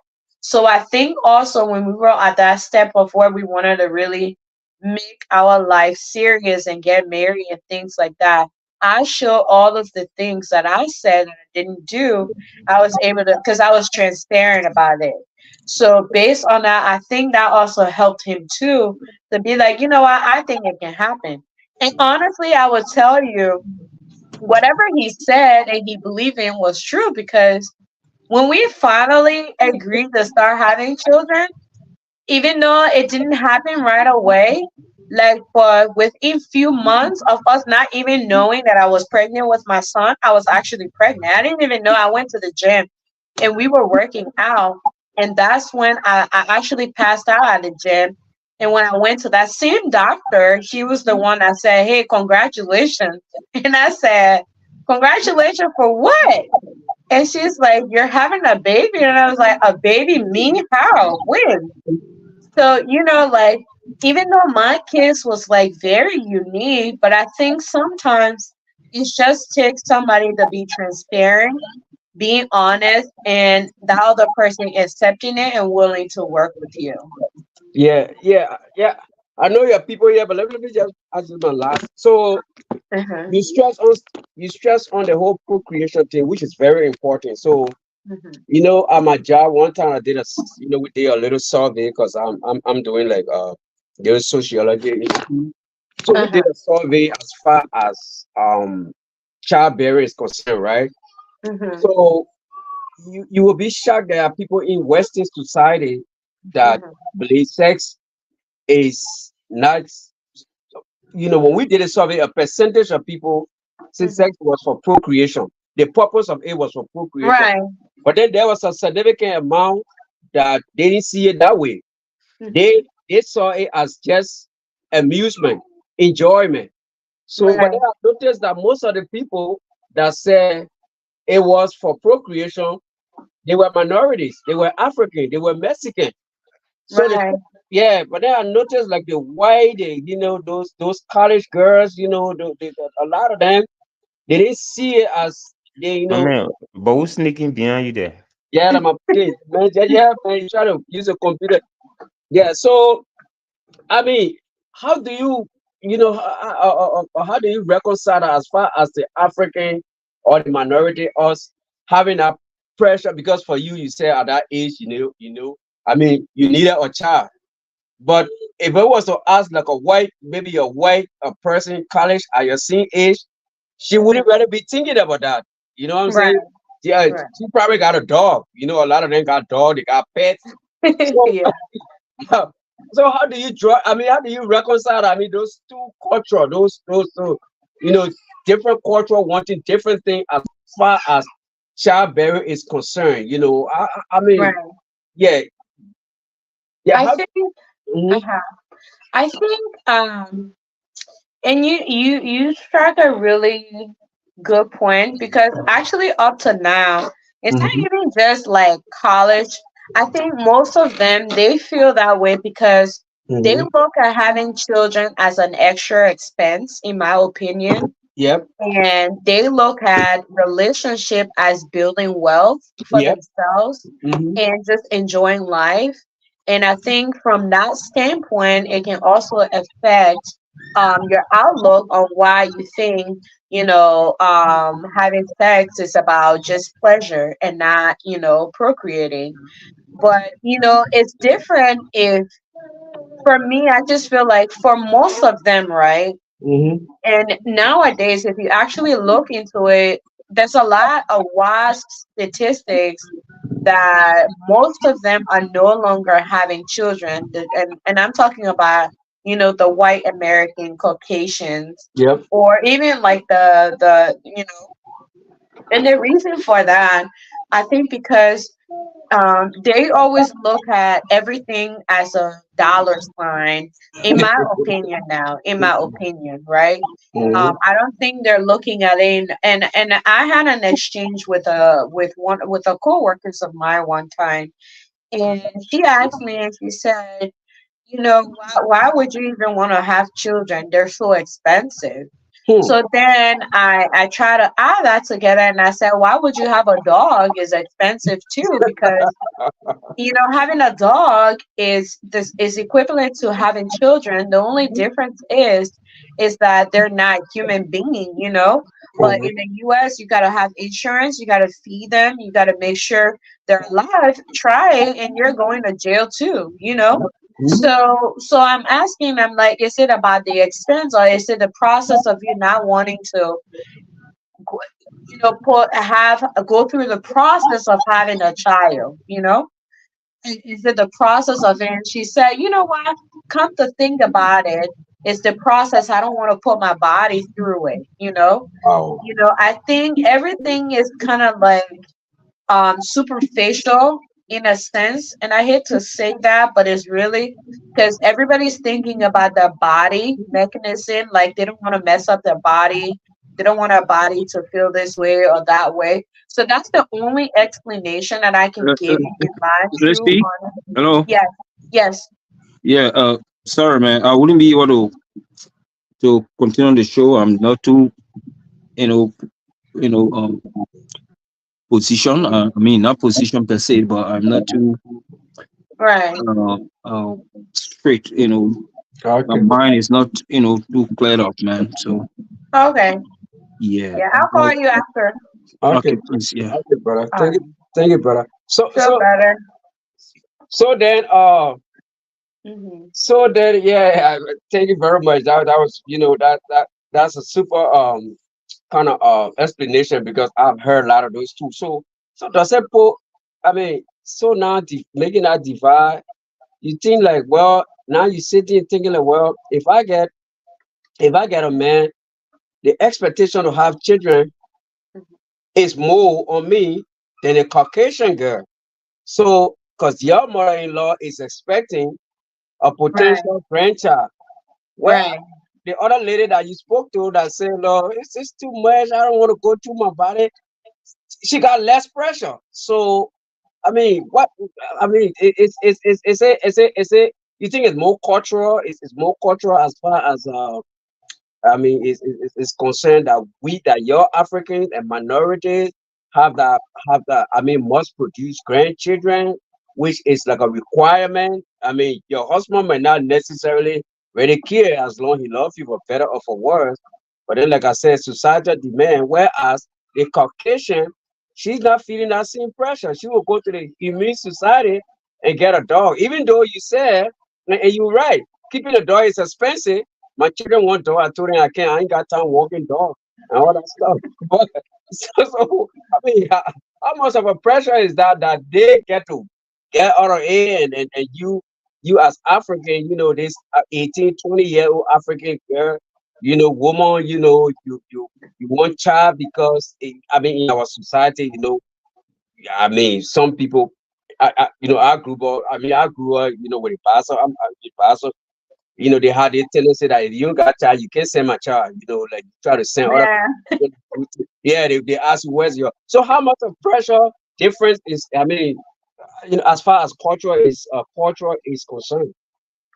I think that's a really good question because I think it all goes back to, and honestly, in all honesty, if I remember correctly, I think American culture was that they will get married early, younger age, and they have children as well. It's still happening, right?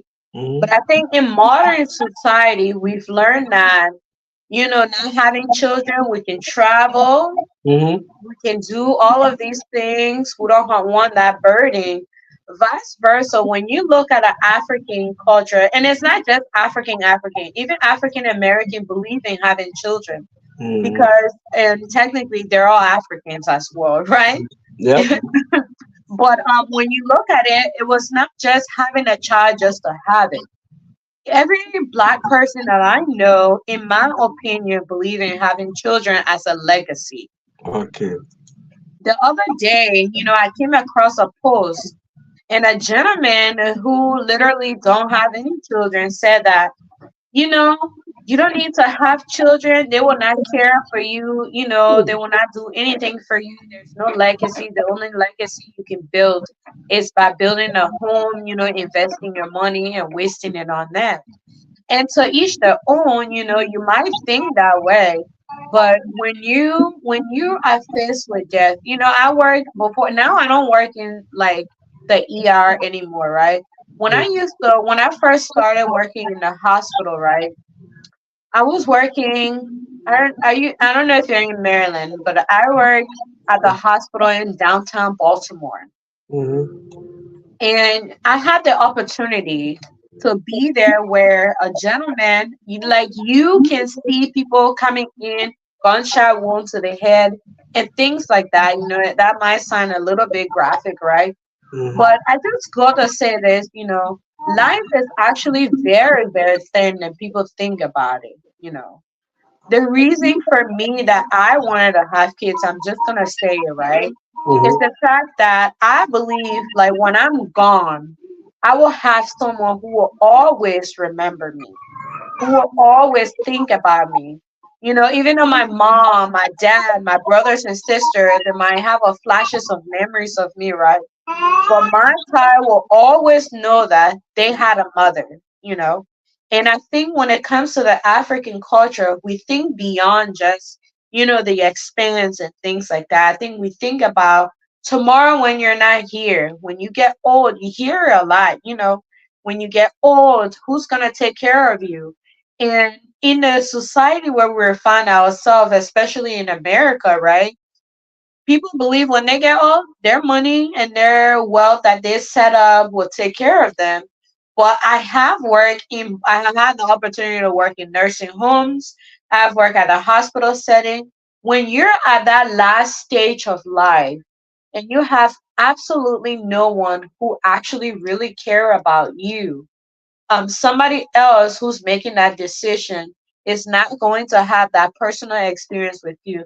And in my opinion, that's where the culture comes from, where people believe in our culture now that when you're no longer here, when nobody can do anything for you, your child will do it, even if your child didn't do it, but the people that your child came across that know that that's your mom may help you as well.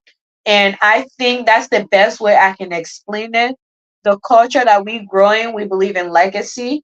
We believe in, like we're not just here forever, and whatever we leave, whatever we found here, we got here. You can have all the money in the bank, but when you're at that last point of life, those things are not going to walk and take you. And I think that's where the African culture plays a key role into why having children is so important. But yeah, those were great questions. That's the best way I can say. Jamie, what do you think? Well, Fee, thank you very much, and thank you to River Pro for asking the question. The thing about childbearing in our African culture is sometimes overreacted by our people because no one has control on when to bear a child. No female can, impregnate themselves, and no man can impregnate a woman just just by, you know, um, mating with a woman. Childbearing is it's not a right. It's a privilege. Right. If God gave you that privilege, and it's only God who can give you that privilege to bear a child. If God doesn't, you will not. I don't care how many times you're doing a day, night, breakfast, lunch, and dinner, as long as God has not, given you that privilege, you will not conceive as a woman. So I think childbearing come, in our society and culture or tradition, most of our parents overreact and forgetting that it is not a will of any man as to Mm. when or when not to bear child. We have had people who don't even intend to bear child, get pregnant. We have had people who are not prepared to raise a kid, but they conceive, some of them by demand, they keep it, and some of them at will, they remove it. See, so and the reason why God told Adam and Eve said, "Be fruitful and multiply." More people allude that, to bearing children. But remember, this was a garden that God had put in, that God put Adam and Eve in charge. And they were given dominion over everything that was in that garden. So the instruction was for them to produce the God to keep the standard of the garden and not childbearing. Because if that was the case, why did he get angry when he came to visit and he found Adam naked? And because of that, he drove them out.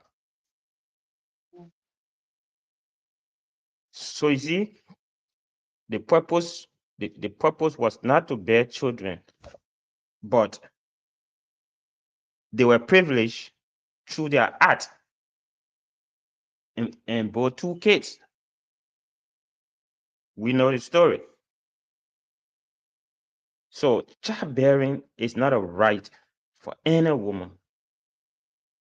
However, it is the desire of 9 out of 10 women to at least have a child or have children for her husband,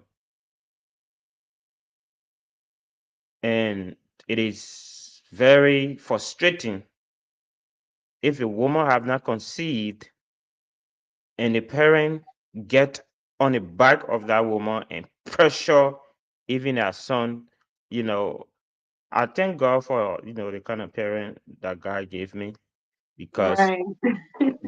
because I will straightly look in their face and tell them, whether uh whether they created themselves.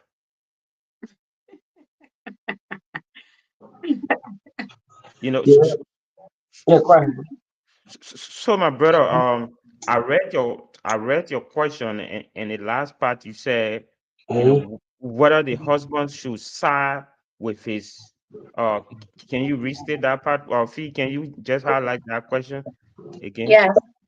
So, Yeah. He said, do you think men should side with their barren wives or their demanding mothers? Listen, Mhm. before you marry a person, ask yourself, am I am I marrying this woman because I want to bed, I want to have children? mhm, Am I marrying this woman because I love her? Am I marrying this woman because God said it's not good for a man to be alone? Am I marrying her because I'm lonely? Am I marrying her because I want her to help pay the bills? So ask yourself these questions, and whatever your answer is, if your answer is yes to I'm marrying her because I want her to bear children, then you are part of the problem that we are facing. Hmm. Wow. Look, Well. when you when you married a woman for a specific reason Mhm. and that purpose is not met, Mhm. you put yourself under pressure, and you put the poor woman under pressure. And that is why I always, I was in a seminar, and we're discussing social issue, marriage and counseling kind of thing. And then, you know, I asked a question. I say, why do people get married? right. And that question took the entire floor, for over 2 hours. So if your purpose of getting married to a woman is to have children, it's only to have children, then you are part of the problems that we are having. But I Why think is it a problem though if that's Yeah. important to I, them? I think I know you're speaking, but I think you gotta listen to what Pence. You can call Uh, me Fifi. huh? fee. Fifi, Felicia. Okay, okay. So I listened to her, and thank you for the great points you made.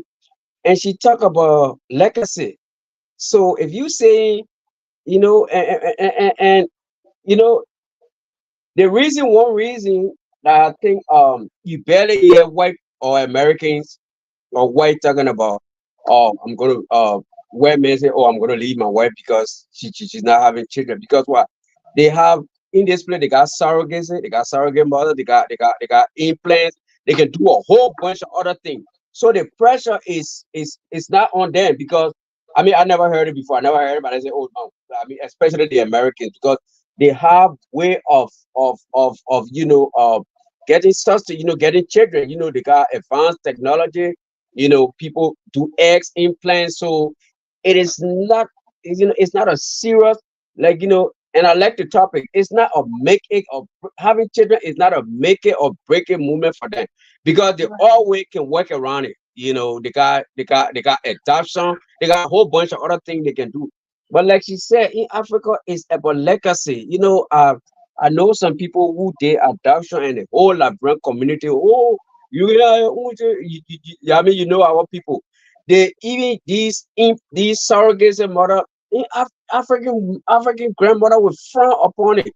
African the man talking about what kind of woman you brought in the house. can't talk about surrogate to bring somebody else. They don't stay here, they frown upon it. So I think she said it's about legacy. So I don't think it's necessarily you are part of the problem. I think it's just like like she said, you always want, you know, something, when you're living, you always want like River a says pro. symbolic representation. River says pro. You see yourself as a problem. I think River says pro. yeah. Let me tell you, Mm-hmm. the best legacy a man can leave after he dies is his name. Hmm. Right. So how does your names continue then? When I Yeah. say when I say his name, I'm not Mhm. saying you must born a child and call him Jimmy so that the day you die, the Jimmy name can continue. That's not what I'm Okay. saying. Okay. What I mean is Mm-hmm. the impact you made on society. Okay, how did you affect change in your generation? Hmm. Is the legacy that every man should leave, because you can have a child and that child be a complete opposite of you, and even get involved with things that you never wish that a child of yours will ever get involved in. And at some point, some parents even disassociate themselves from that, I call it, from their children, because of their bad habits. So, and also listen, if a woman if a woman is only giving birth to girls' children, some family have issue because they have not had a boy child. Mm-hmm. That one is crazy, you know. No, I'm just talking about the legacy, yeah, I call it Right. childbearing as a legacy. But my thing here is childbearing should not be the primary cause of marriage. Okay. I agree with you, but I also disagree. But I would let you finish your point. Yes. Because, like I said in my opening statement, childbearing is not a right, it's a privilege that God gave to you, at which time He decides, at which time He gives it to you. Right. Okay? There are some, there are people who, from the age of 13, they were doing it until the age of 97, 98, and they die and they never conceive, I agree. because that privilege was not given to them. So I will now I will not support anyone that will pressure somebody's child for not giving birth, because most of the time the pressure is on the women, and in our culture they don't even examine to see whether their male child is even competent biologically, or is man enough to impregnate a woman. You see, Right. so they just take all that thing and put it on somebody's daughter, whereby the girl is fit enough I call it, to have a child. Have you not heard that this person was married to this person and they stay long together? They never have a child, but she have to go cheat. And I call it, and through cheating, she got pregnant outside. I mean that has happened. It But I happens guess I several think times. sometimes the blood type, or I don't know. right. Very good. There are a They are lot of biological stuff around that, very right? good. But But I but have a question for you, Jimmy. yeah, go ahead. I know you said that if someone wants to leave, so let's just go back to the very first question that River Says Pro actually gave us first, right? Hmm. So it was about abortion, right? So let's say I was that female who I was promiscuous and I was doing a lot of things that I shouldn't have done. And through my process of that, I have caused damage to myself, right? Mm-hmm. And I've decided to hide that information from you. And that's Yeah. happening a lot. And let's say I met a gentleman who told me the reason I want to get married is because I want to have a child of my own. That is my desire. That is something that I hope to happen. And I'm praying and I want that to happen. And you know, let's just say I know for a fact, right? That if I got married to you, I would never ever, even if I was to have that privilege, it wouldn't happen because I had actually created that issue for myself. And Okay. it has been medically proven. In that situation, you're telling me my desire as a man, what I want, and you are aware of it. You're telling me in this marriage, now we went to go find out, and the doctor is confirming that do you not know your wife would not be able to have children at all because of the multiple abortions she's had, and that is your very first time of learning that. You're telling me as a man, I should sit there and say, yeah, I get it. It's very sensitive and I should be concerned. But in that moment, I'm thinking about myself as a man. And I know this is what I want. And we had that conversation. And we know this is happening. So you're telling me I'm part of the problem still? No, no. In this case, in Okay. this case, in this Right. case, this man had a motive of getting married. Hmm. You know, he had his purpose why he want to get married to Right. this person. He did not know that this person had been privileged several times in her previous relationship with children, and she aborted them. He doesn't know, and Right. she didn't tell him. She didn't tell him. Now they got married, and she can conceive, only to go find out, after examination, doctor come out to say that she can never conceive because she have had previous abortions. This man, he want kid, or he want children, but she can't give it to him. Do you know that it is because, do you know why most men in Africa marry more than one woman? Because I call it, sometimes it's because the first wife hasn't given him a child, and So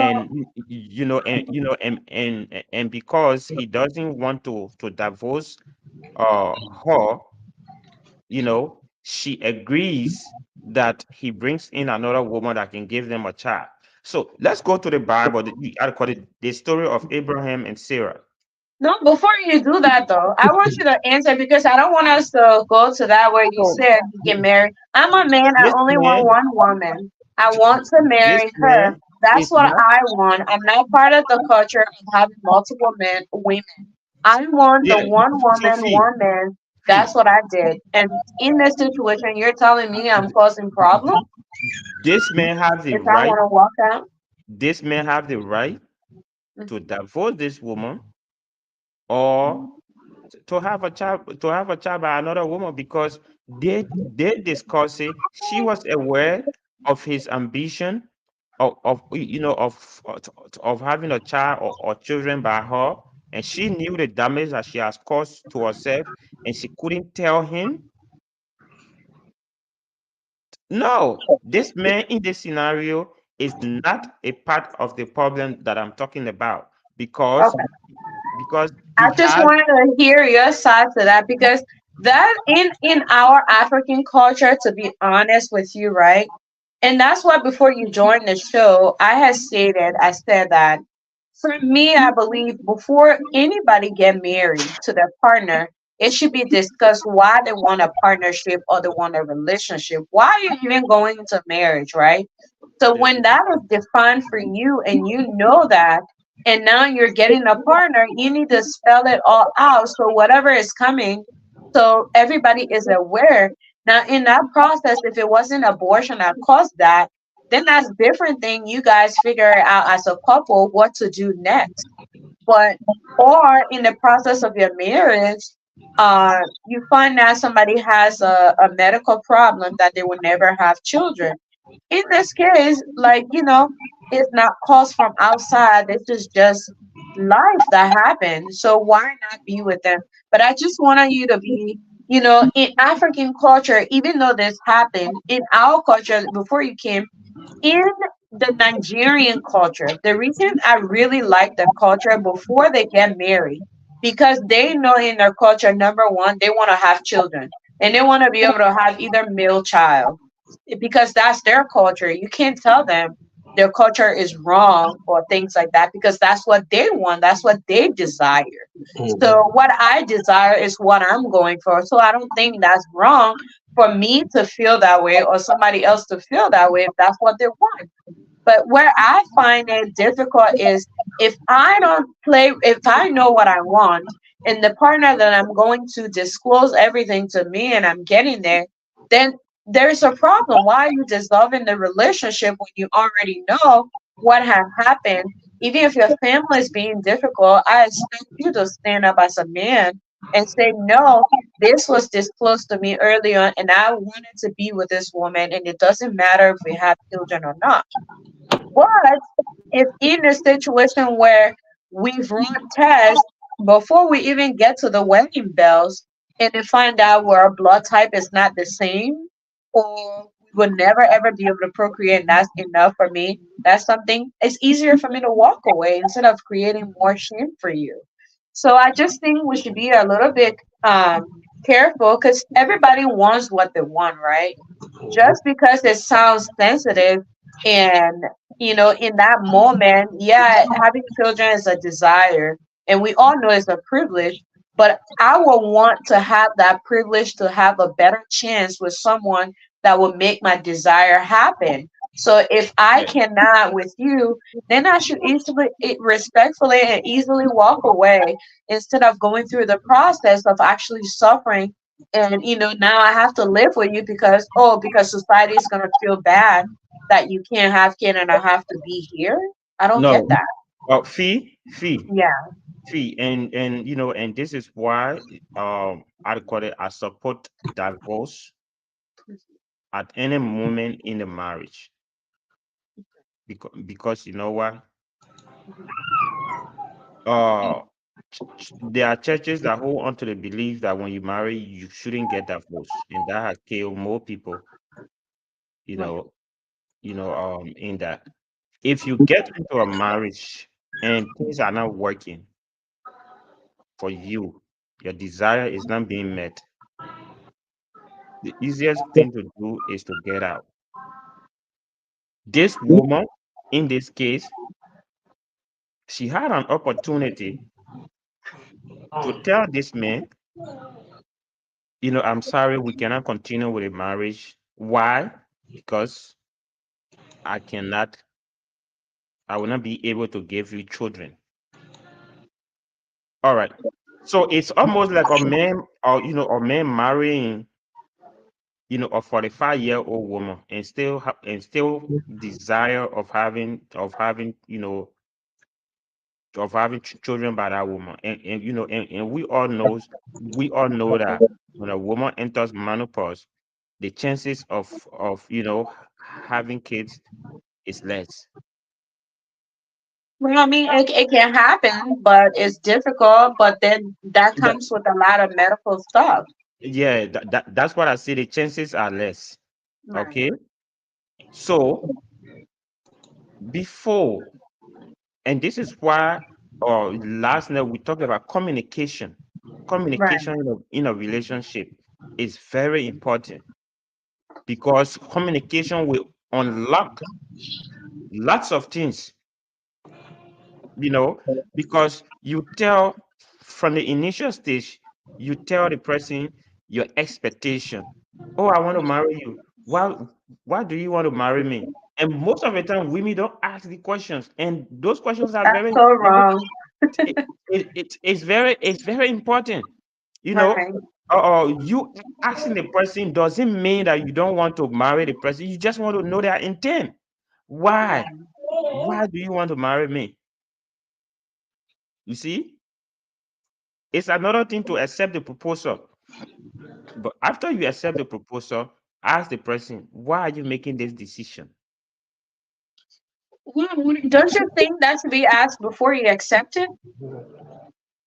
No, no, no, you are not under you are not under obligation for that because you can accept it because it's not a contract. It's not a contract that you are signing at the moment. Yeah, but that's a decent thing to do because somebody's heart is on the line. Okay. And that is why before a man proposes to a woman, you have you have conversation, you talk about things, ask questions, okay, Right. to know where you are both staying. I call it, I remember on this show we discussed, you know, uh, I, I call it the general goal of the marriage and your personal goal. Right. Okay, if both of you have the same goal, it becomes easy in the the marriage become easy. Then you work it out. If both of you have opposite goal, there are some women they don't as they don't want to have anything to do with childbearing anymore. But you the man coming in, you guys didn't have this conversation, and then every day turn around. You know, the woman turn around. Every night turn around, the woman turn around. While she turning around, she's on her contraceptive. You I see? did see that. So that means your goal is not aligned with hers. So she's protecting herself. And why you on a I call it what she on a defensive. Why you on the offensive? You see?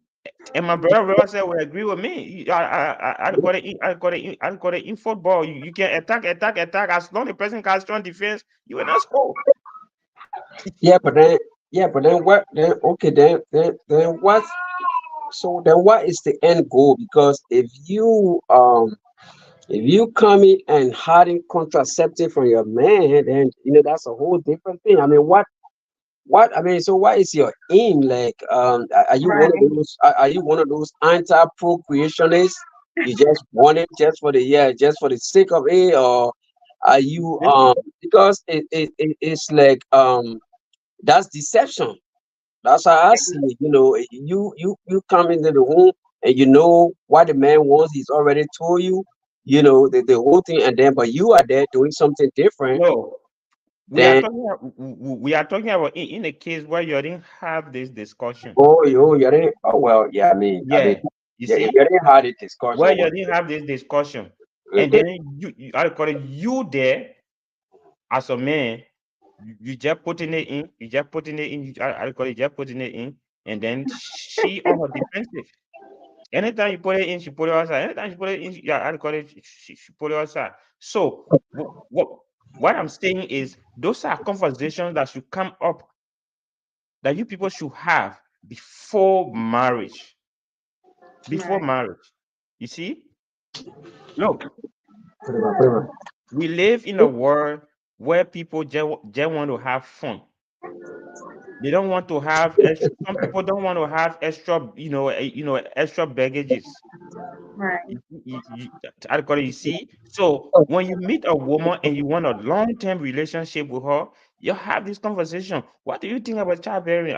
Is it something that you are interested in? On a dinner table, those are things that get the dinner table live, or I call it going. And then you get to know the true intent of the person. Then you can make a decision, on I call it all the kind of things. Communication. So let's say initially, right, in the relationship, I wanted children. And Mhm. now we got married. And I don't Yeah. want a divorce, but I like the way our lifestyle is. and I decided, you know what? I tell you, I don't want children. Initially, I wanted children before we got married. But now, I like our life how it is. And speaking to my friends and family, I see how they're struggling with Mhm. the economy and their, with kids.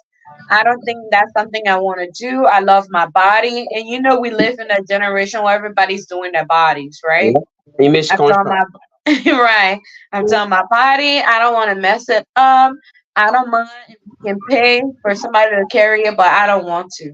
What do you say to those people? Look, that means you have how to call it, you have broken your part of the contract because initially we had an agreement. But we're growing. I'm changing. Now, yes, you see, and and that's where in a relationship you have to be selfless. You have to be selfless. I don't want to be. You have to be sensitive to the next person feeling. When I mean, you I think you have a decision to make. Yes, of course, I do. I do. Okay, I do. So the next, and that's why I say I welcome divorce in a marriage at any point in time. At any point in time, when the issue of incompatibility comes in, you know, because it's part of it. You know, So you're saying in this situation, you shouldn't. You should break the relationship. if your end desire is not met, and you really want it as a man or as a woman, Hmm. why stay there if you know when you stay there you're never going to have it? I think let me come back to the whole issue of cultural clash or clashes. Hmm. So when we were growing up back then, I mean, I remember a situation where a woman, the man get into a relationship, and I mean, I think it was generally believed that once in a relationship, I don't know if people even used to ask somebody say you in a relationship, but I don't think it existed back then.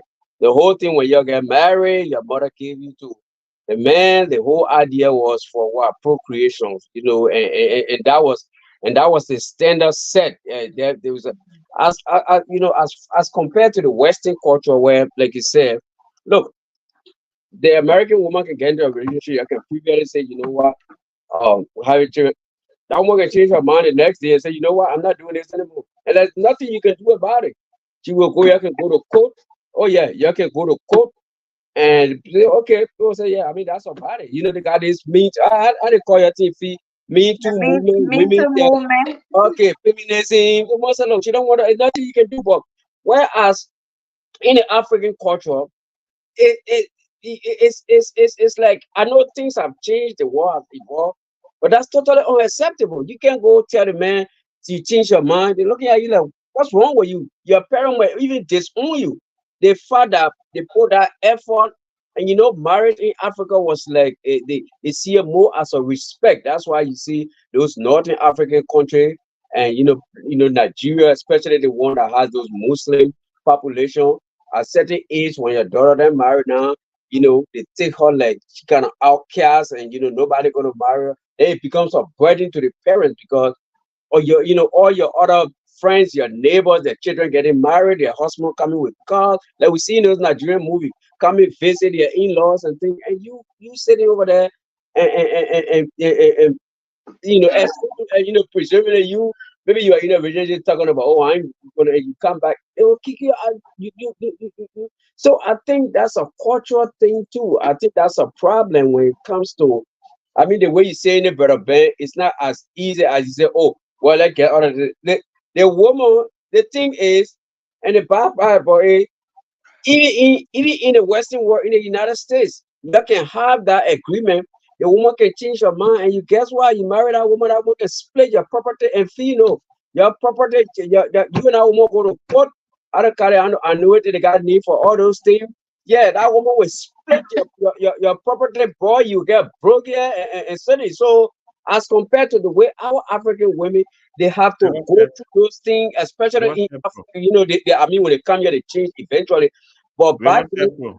back there, yeah, back over there, they have to endure all those things because you ain't gonna get no man property over there. You ain't gonna split nothing up. So you better River stay step there pro. and go with the flow. River step pro. Yeah, brother. In When America, you're done, I have something to say when you're done. let me tell you, let me tell you one thing. The difference between Africa and America. In Mhm. Africa, the men cry for children more. Hmm? Yeah, Yes. yeah, you're right. Yeah. In I believe America, it. the women want to have children more. You see? Really? Hmm. Yes. I think I will agree with that assessment. Fee, Maybe to a certain degree. fee, Yeah. Yeah. fee. I think that women, before you say that, I agree and disagree. I think women yearn for kids more when they start to get older.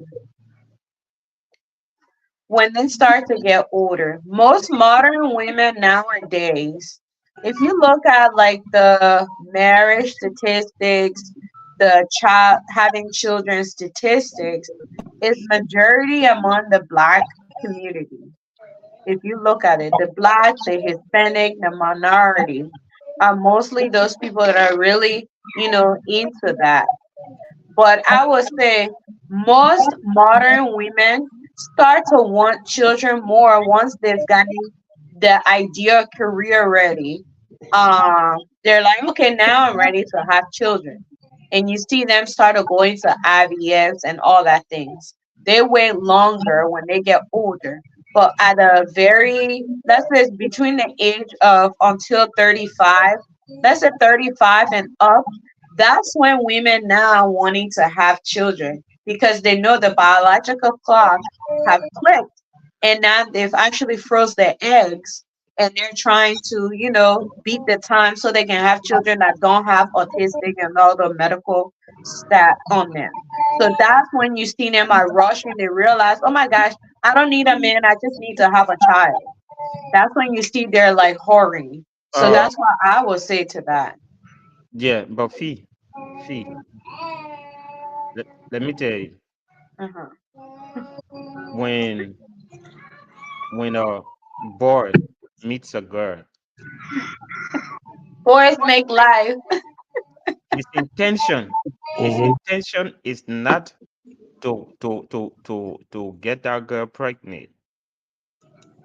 I mean, if you're gonna be intimate with a person, what do you think gonna happen? Yes, those things happen, but lots of time it happen through mistake. Let's say, Sleepy. You see, I agree. But because that's of not a mistake. I won't call that mistake. because I hate because for of people to call it mistake. It's no. not When okay, I take that back. Unwanted. right. You know, Unplanned. unplanned. You see, because when a boy look at the cost of having a child or children by a woman that he's not married to, for example, or he doesn't plan to stay with, that woman, the cost of that is even bigger than than not having a child at all.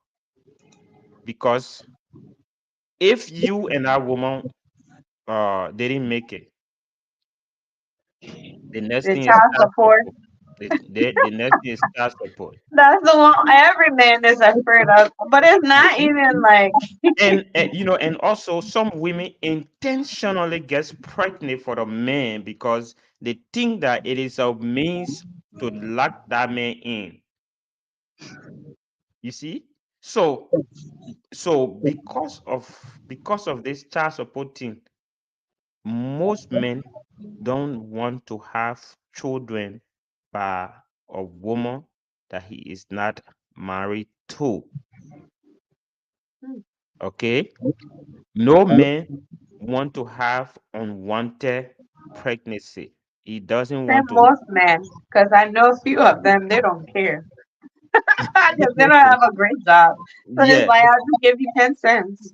but women in America are happy to have kids. Are That's happy crazy. are happy to have kids. You see, Africa, most men want kids. Most men want kids. In America, most women want kids. You see? So that's a cultural difference. That's a cultural difference. It have it, and both of them has its pros and cons. Because in Africa, you can have five children by five different mothers, and you don't have to, stress yourself, adequately about them. So, so, so, But so that's so I tell changing, you, though. That's changing. yes, it's changing gradually. But I tell you, no man want to have five children by five different women in America. It's happening here. It's It's happening. it's worse than being in a jail. It's happening here. Let me give you an example. I watched the news the other day. There was a man that had 23 children Hmm. by different women. Guess how much he was paying for child support? He pays less, right? He was paying 53 cents. Wow. Yes. The It's more so children, sad to say that. the But more children, the more children the more. Let me tell you what one of my friends did. but The that's guy, 23 children. Do you know he what you're had a doing? he had a child. He had a child by this girl that he used to love so much, and he was actually, doing his best to take care of the child. Okay, the girl took him she went and reported him to child support. The guy left her. He went and had twins by two set of twins by another woman. Now, the child support he was paying to this girl, how to call it, every month based on his income, they have to split it, among the five children now. I So, don't think that's even fair. He shouldn't have done that. That's not, so she think. so each their own. He's No, but suffering the some women kids. do this child support thing just to get at the men. They do this child support thing on purpose, and especially in our community, a lot of women, do it because they want to get at the men, and not even not even thinking of the child growing up in a home without a father. So let me speak on that. Let me speak on that a little bit. Mm-hmm. Because I'm somebody who actually believe in if someone is not able to or is not consistent with taking care of their kid and is not mature enough to take care of the kid, I believe there should be someone who can control that. And sadly, but truly, I do believe in child support. The reason for that, I don't think people should use it as a pawn because the relationship didn't work.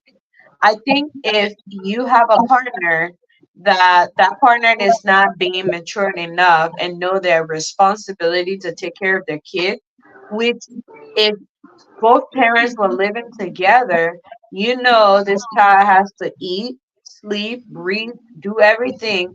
You know all of that. So if you both can put your things aside and actually, work as the parent that you are, then I don't think people will have to do that. But what happened is a lot of people are bitter about the relationship ending or how they're being treated in the relationship. So they use that. That doesn't make it fair. But hey, So, child see, support, I don't think child support is the bad guy. I think so it's let's do just this. there to make sure someone's taking care of the responsibility. Yeah. Let's do this fee. Let's find a day and discuss child support because Right, right, right. yeah, We will. So, but yeah, let's it's go back taking to us. the topic though. Yeah, very good. It's Yeah. taking us So, away from our so we topic. said that should infertility. So when I was talking about someone being infertile, I was thinking about let's say you and let's say you and I are married, right? And both of us know we desire to have children. And for some reason, we find out along the way, God forbid, that I couldn't have kids because medically what had happened, life happens, Mm-hmm. along the way while you're married, you're healthy and everything, but things can happen. Or some of the most common issue amongst Black women are, fiber could cause that too. You can have surgery that's taken out and you can have kids as well, but the chances are very, slim, right? Second thing is, um, I forgot what it's called. Oh my gosh. There are another medical term that could cause a woman they could develop that, and it could cause you not have children, but it can make it difficult for you to conceive, right? So let's say we've been married for 5 years and we're going on and we can't have kids, but you as a man you want to have children. And in that circumstance that I come to you and I say, hey, I know how much you want to have children, and it's not happening naturally for us. And I know what I'm putting my body through because women go through a lot. Let's say I was doing IVFs just to do it. And I came to this point where I said, you know what, I'm tired. I don't want to try this methods anymore. And, I'm just going to take my fit for what it is that I can't have children and I'm not going to. So in that moment, will you accept it or will you say, you know what, I get it, that is not your fault, but I want to have children. So in this case, I don't know if this is gonna work. It's happening. A lot of people are making that decisions. So would you say that should be an issue that people should agree together and dissolve their relationship? Yes, I would say so because Okay. uh, you, in as much as you would love to be with this person, Mhm. but you have a passion for something, you have a desire, for something, and this person, even though it's not their fault, Mhm.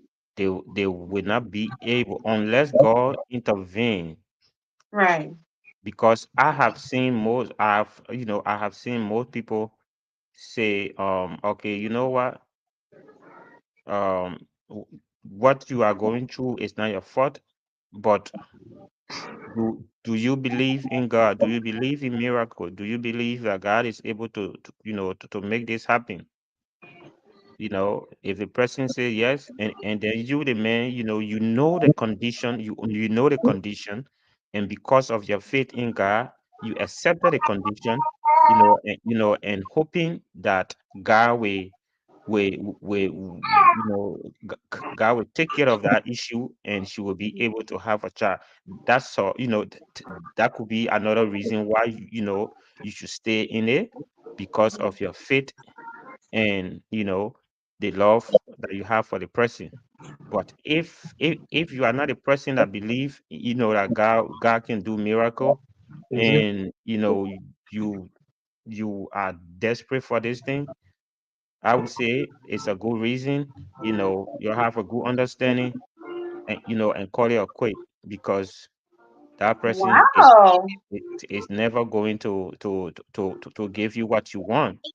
Okay, and it's better you tell the person than to be with the person, and then you're looking for it outside. Right. Yeah, So I think that's a tough one though.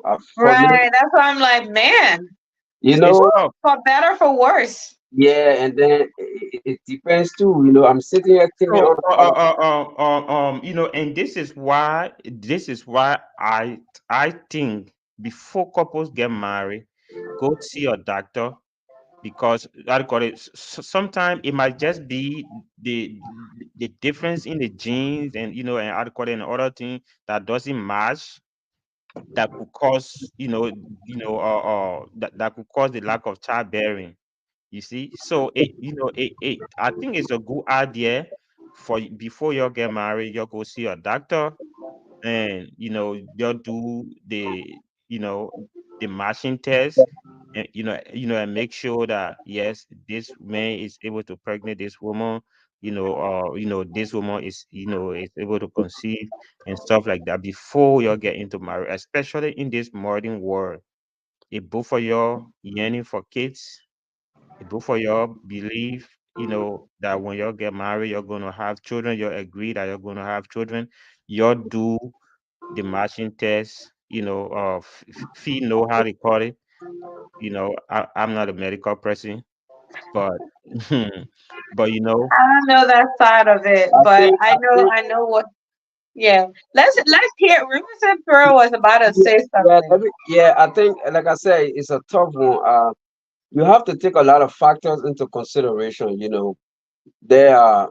So I'm just sitting here thinking on the whole world barrenness or infertility. Right, We know. I mean, I don't want to throw too much biblical story in there because some of them were like miracles. But there were people actually in the Bible that were barren. We look at Sarah, we look at Elizabeth, the mother of John the Baptist, we look at Hannah, the mother of Samuel. So there are a lot of factors. It could be genetic, it could be biological, it could be like Fee said, it could be fiber, it could be a whole lot of things. So Riverside Pro, let me hold you there quick. I'm a Christian, but that's one thing I don't believe in, that no woman is born barren. huh? Because that's not no, true. I Some believe people are born that way. I Yeah, believe that no, I believe that no woman is born barren. no, It's just a privilege. It's just a privilege that God did not give, I call it, certain people, and no. and God has His own time to do those things. Because if you look at the story of Sarah, will you say she was barren? If you look at Hannah, will you say she was barren? Yeah, they all were, They Because were listed. yeah, They were called barren, yeah, they all were barren. It they were but they called were miraculously blessed they were exactly, based called on their commitment to God. exactly. Those were miraculous. they were accused of being barren, No, but no, no, no, no, no. They were actually barren. God has a time that He knew He would give them. We had a whole Those debate. people were 90 years old. Why would God wait for somebody to be? I think. Look, they were actually. Sarah, most of them were actually. I mean, they all were barren, as far as I know. But those they are genetic. When they say something is, I mean, we all know when something is genetic. Sometimes it ain't got nothing to do with you. It got something to do with your parents. Like what you Right, things that you inherited from your parents.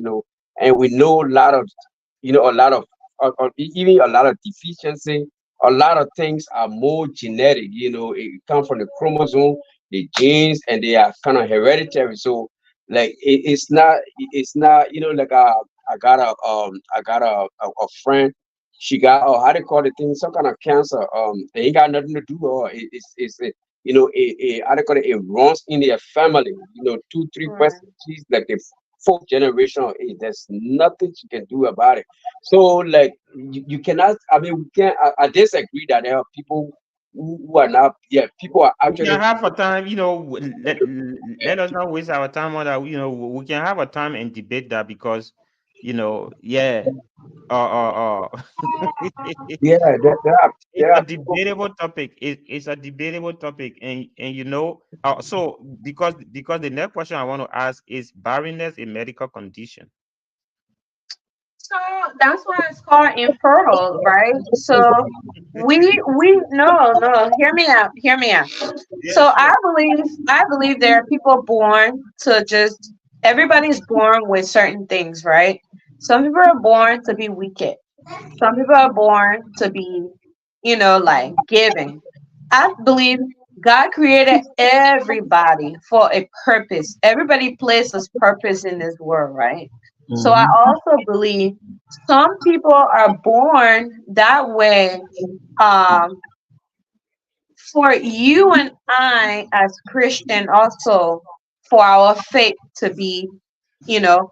So when we go to the story of Sarah, right? she was called barren for a season, right? But she ended up having children. Yeah. That was a season for us as human beings that may be going through those difficult times to know that it's kind of like a hope to hold on to. That even though this is happening in this moment, this is just I just believe this way, right? Even though this is happening in this moment, it's kind of like if this could happen for Sarah, I know God can't forget about me Mm. because the world that we're living in today, some people might just feel like, before I even say that, right? A few years ago, I had an opportunity to go to London, right? And I was using the public transportation. Mhm. And while I was sitting at the train station, I saw a lady. And while the train was coming, if I'm not mistaken, it's Piccadilly Square. If I'm not mistaken, that's the place name. And this happened all the time. This is what I was told. So people that are going through depression, right? Mhm. They will come over there and sit right there when the train is at full speed. Oh my gosh. Sorry. Yeah. Good. You need to get some water to drink. You need water. Yeah. See? Yeah, so wifey is getting, a sip of water. Uh, River says you want to add, I call it, you want to say anything else? Yeah, yeah. I don't know. Okay, okay. She You're back. sorry, man. You're Yeah, sorry. go ahead, I sis. keep getting choked. Yeah, you always So keep a bottle of water or yeah. something near you. So when the train is coming, these people have already planned they're about to end their life. Oh my gosh. So they would jump in front of the plane, in front of the train, and that's how they will commit suicide. Mhm. So while I was sitting there, this lady, young lady, I was a visitor touring, enjoying the view, taking pictures. And in my phone camera, I just saw this lady flying and I thought she lost her balance. So I was like, I dropped my phone and I was trying to grab her and she was trying to pull me with her. Wow, in front of the train. Yeah, and it was just God. And I think in that moment, because it wasn't for me, that's how I just like, I was like, oh no. And then like I tried to pull her away from my hand, but then she was like cursing while she was like, oh, call me a name. And then she still went ahead because I was trying to push her away on this side. And Mm-hmm. she was trying to pull me along with her on that end towards the tree to fall in there so the tree will, you know. Smart both for ya. Right. Wow. And that trip was so nerve wracking for me Hmm. because she ended up doing what she wanted to do. And I sat there, I was so disturbed. That sounds so traumatic. I mean, Yeah, Yeah. so I was sitting there thinking, and then the officers came, and then the other lady that was there was saying, "Oh, you guys need to talk to her." They were trying to talk to me, and I was so scared, I was shaking. And Hmm. I traveled by myself at that time. I share this story because sometimes certain things happen, in that moment for a learning experience. Even though as difficult as it may be for you, as traumatizing as it may be for you, certain things happen. And I promise you, I didn't go anywhere for the rest of that trip till I came back to the US Hmm. because I was so scared to even get on the train. And I started reading more about it, and they're like, yeah, this area, this is what happened. People are frustrated, people just get tired with life and they just come there because nobody can save them. And I was so scared because in my camera, I was thinking like she lost her balance. So Hmm. I was trying to like run to grab her. And Yeah. she, oh my God. It's been years. This happened back in 2016, 15-ish.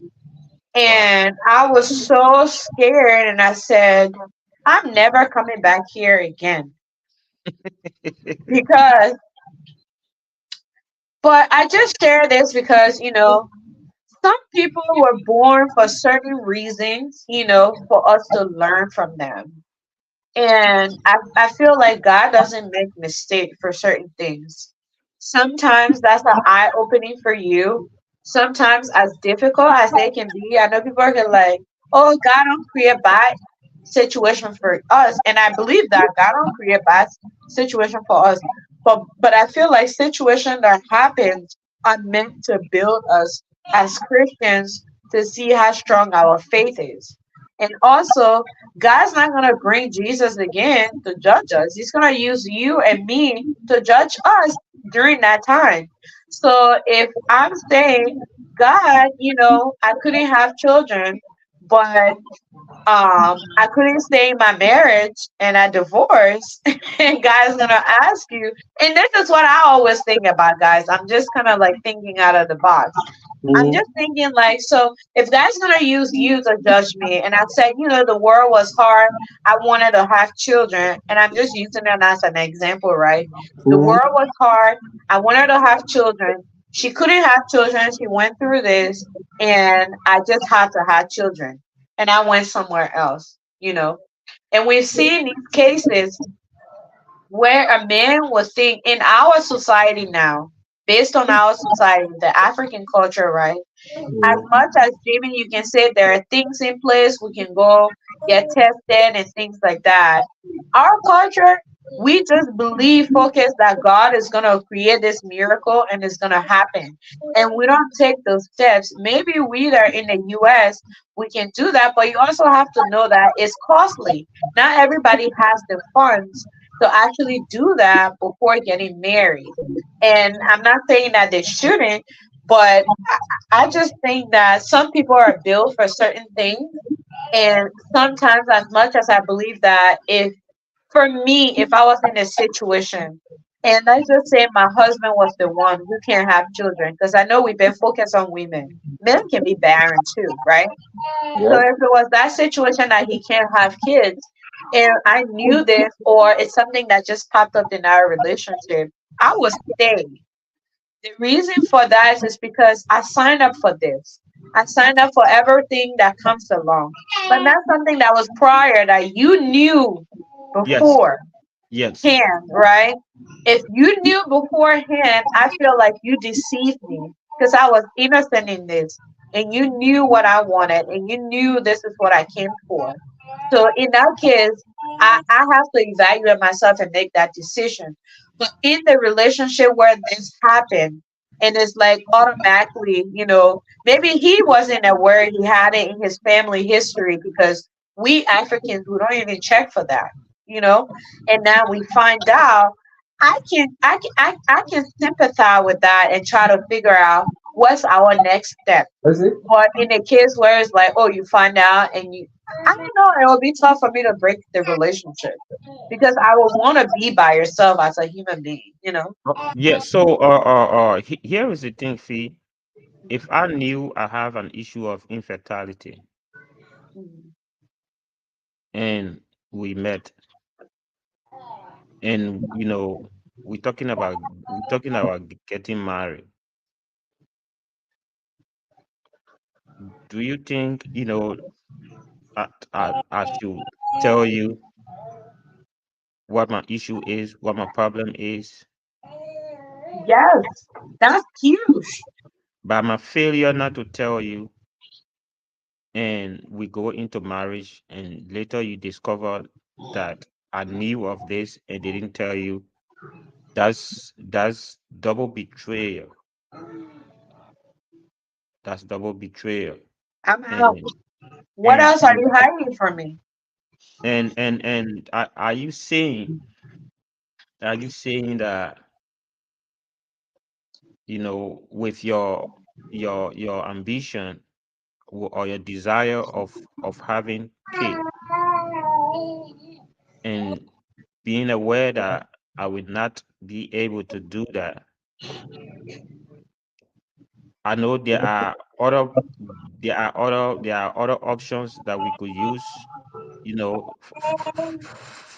for you to have it. But will you be happy staying in that relationship?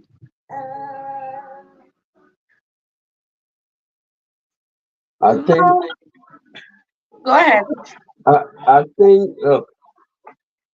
like I said, I mean, I don't know, like in the West, in the West it's different, but in Africa, in Liberia, I never saw anybody going to do. I think infertility is one of those unforeseen circumstances. Like people don't go to. How often do you see people go to doctor to check if the woman can born? And man, people just get together, and then when the problem arises, then that's when, I mean, there's a cause for concern. I mean, even in the United States, I don't really see people unless when they're together and they notice that they did not have the children. That's when they go to the doctor. But I don't see people getting together and say, "Oh, let's go test ourselves whether we can have children." I mean, it's very rare. I mean, I haven't maybe people do it, but I don't see a lot. And then even in Liberia, where I grew up, it's not like I said, it's those are situations that you don't expect. So I don't think, because imagine if somebody knew that they were infertile, then it defeat the whole purpose. Because then, I mean, if you know, I mean, then it's not a make or break movement, because then you already know you got into something. Just tell the man, I can't have it. The man, like, okay, you know what? That's it. I either agree or not. But the reason that people stay together, it's because that you already become intimate. You share the vow. Then all of a sudden you find out your partner got a problem. And you thinking to yourself, no, I can't leave her like this because what? This Right. is the woman I love. But if you knew previously, I mean, I mean, it's obvious. You ain't got to stay. I mean, you ain't on no contract. But if you don't know, and you say that was somebody in high school or college, people meet, especially in America, most of the white people they meet, Bro, you know, bro, the lover from college and the university. thing So is this. they're The still thing is this. together. You The cannot thing is leave this. the person. That's the Either thing. you or she knew Nah, before, either the man or the woman nah. knew the the problem they had before you get married. You never knew that you had that issue, or she never knew that you had that issue, but you knew that you had this issue, I but you mean, didn't tell her. infidelity is not like HIV, where you say you're going to people doing tests for you. You can see deficiency in your body. You notice symptoms and things. I don't know if they got symptoms of infertility though. I don't know, because it's not it, So you know. so nowadays, right? Most modern women, because and I wouldn't say in our African culture in the US, right? But I would say because I work in a hospital and I've been privileged to be exposed to other people outside of our culture. Uh-huh. So I would tell you most of the young women these days are starting to try to understand their status when it comes to having children. Okay. So nowadays it's actually being recommended that when you're a young lady to check yourself, Okay. to see. And I think that's something, that's why I really wanted to have this topic, because I wanted to go in our community. And I think parents owes their kids or their daughters and son the rights to do this as well. I think as parents, your sons and daughters should be aware of their status. If they don't want to have kids, well, then that's fine, right?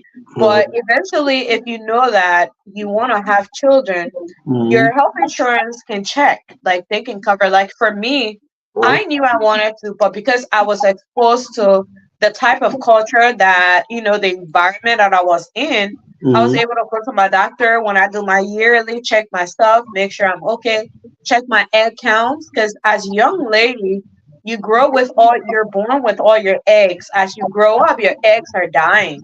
You want Okay. to make sure your eggs are actually, healthy, because sometimes the food you eat, the way, the lifestyle that you carry yourself with, you may not have that. And another thing people don't know that is birth control also can affect your egg count. Mm-hmm. People aren't aware of that. And in our community, we just think, oh, I'm on their protection, So you have to figure out the type of protection that you're using to avoid pregnancy. So, a lot of people nowadays, younger women in the US are starting to really, be educated about, their body and understand, their egg counts. They know that. And in this country, especially in the US, once you hit 35, you're a geriatric pregnancy. So your kid could either come out with the chances of having autistic, they can be autistic or things like that. So most women nowadays, I would tell you, the one that are very aware, that do their checkup and things like that and are consistent with it.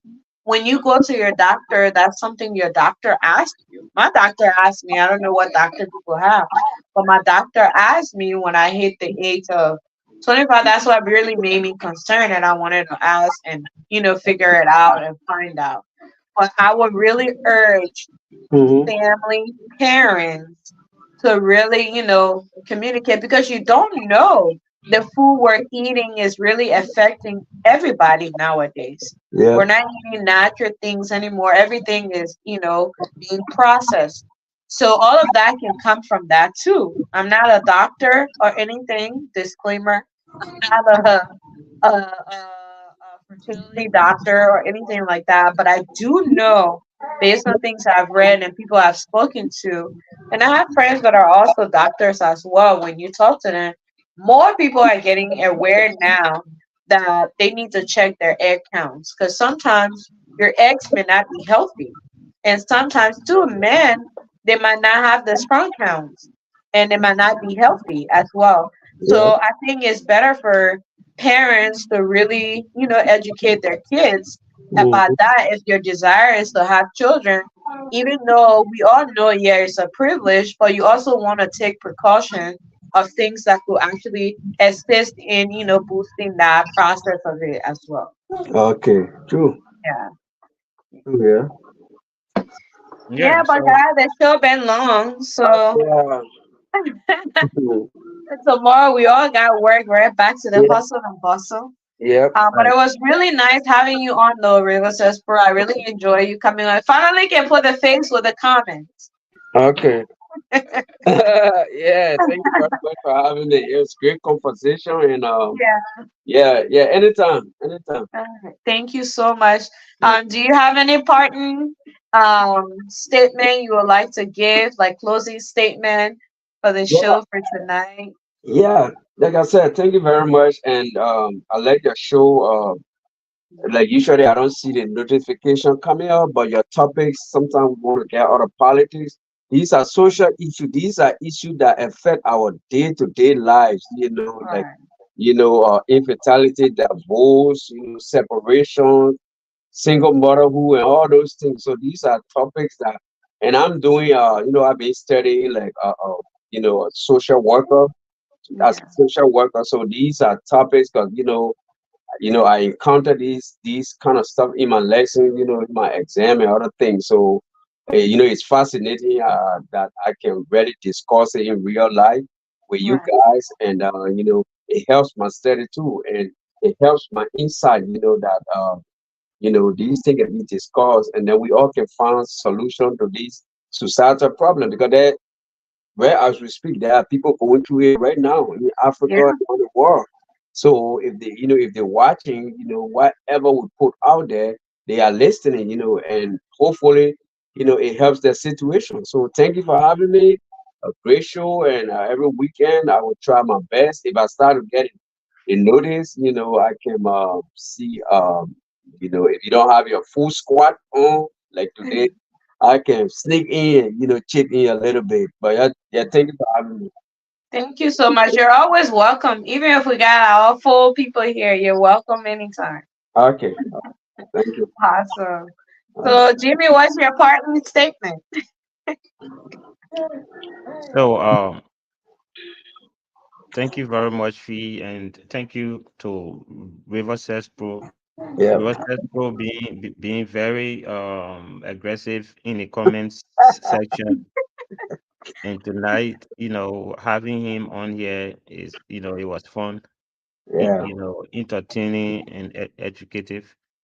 So I want to say thank him for coming, and thank you too, Fee, for always bringing out these thought provoking, or how do you call it, how do you call it, topics. As I do my parting comment, I want to tell everyone listening and those that will watch later that childbearing is not anybody's right. It's a God-given privilege. Depending on the condition,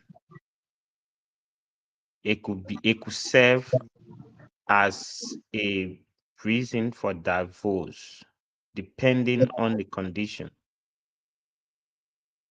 but it should not be a reason for divorce. But depending on the condition, it could serve.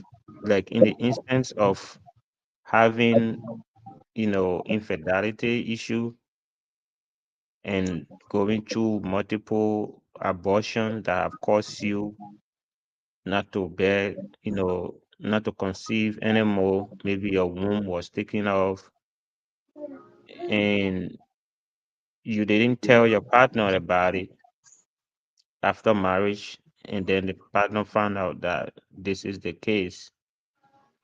And if that partner desired or children or child, you're not going to give it to them. So that could serve as a reason why somebody will put in for divorce. But other than that, childbearing is a privilege. It's a privilege. It's not a right. If you have a woman who have no medical condition and she has not been able to give, you a child, or man having been able to impregnate you as a woman, and he has no medical condition, you know, that should not be a reason why you should walk out of them.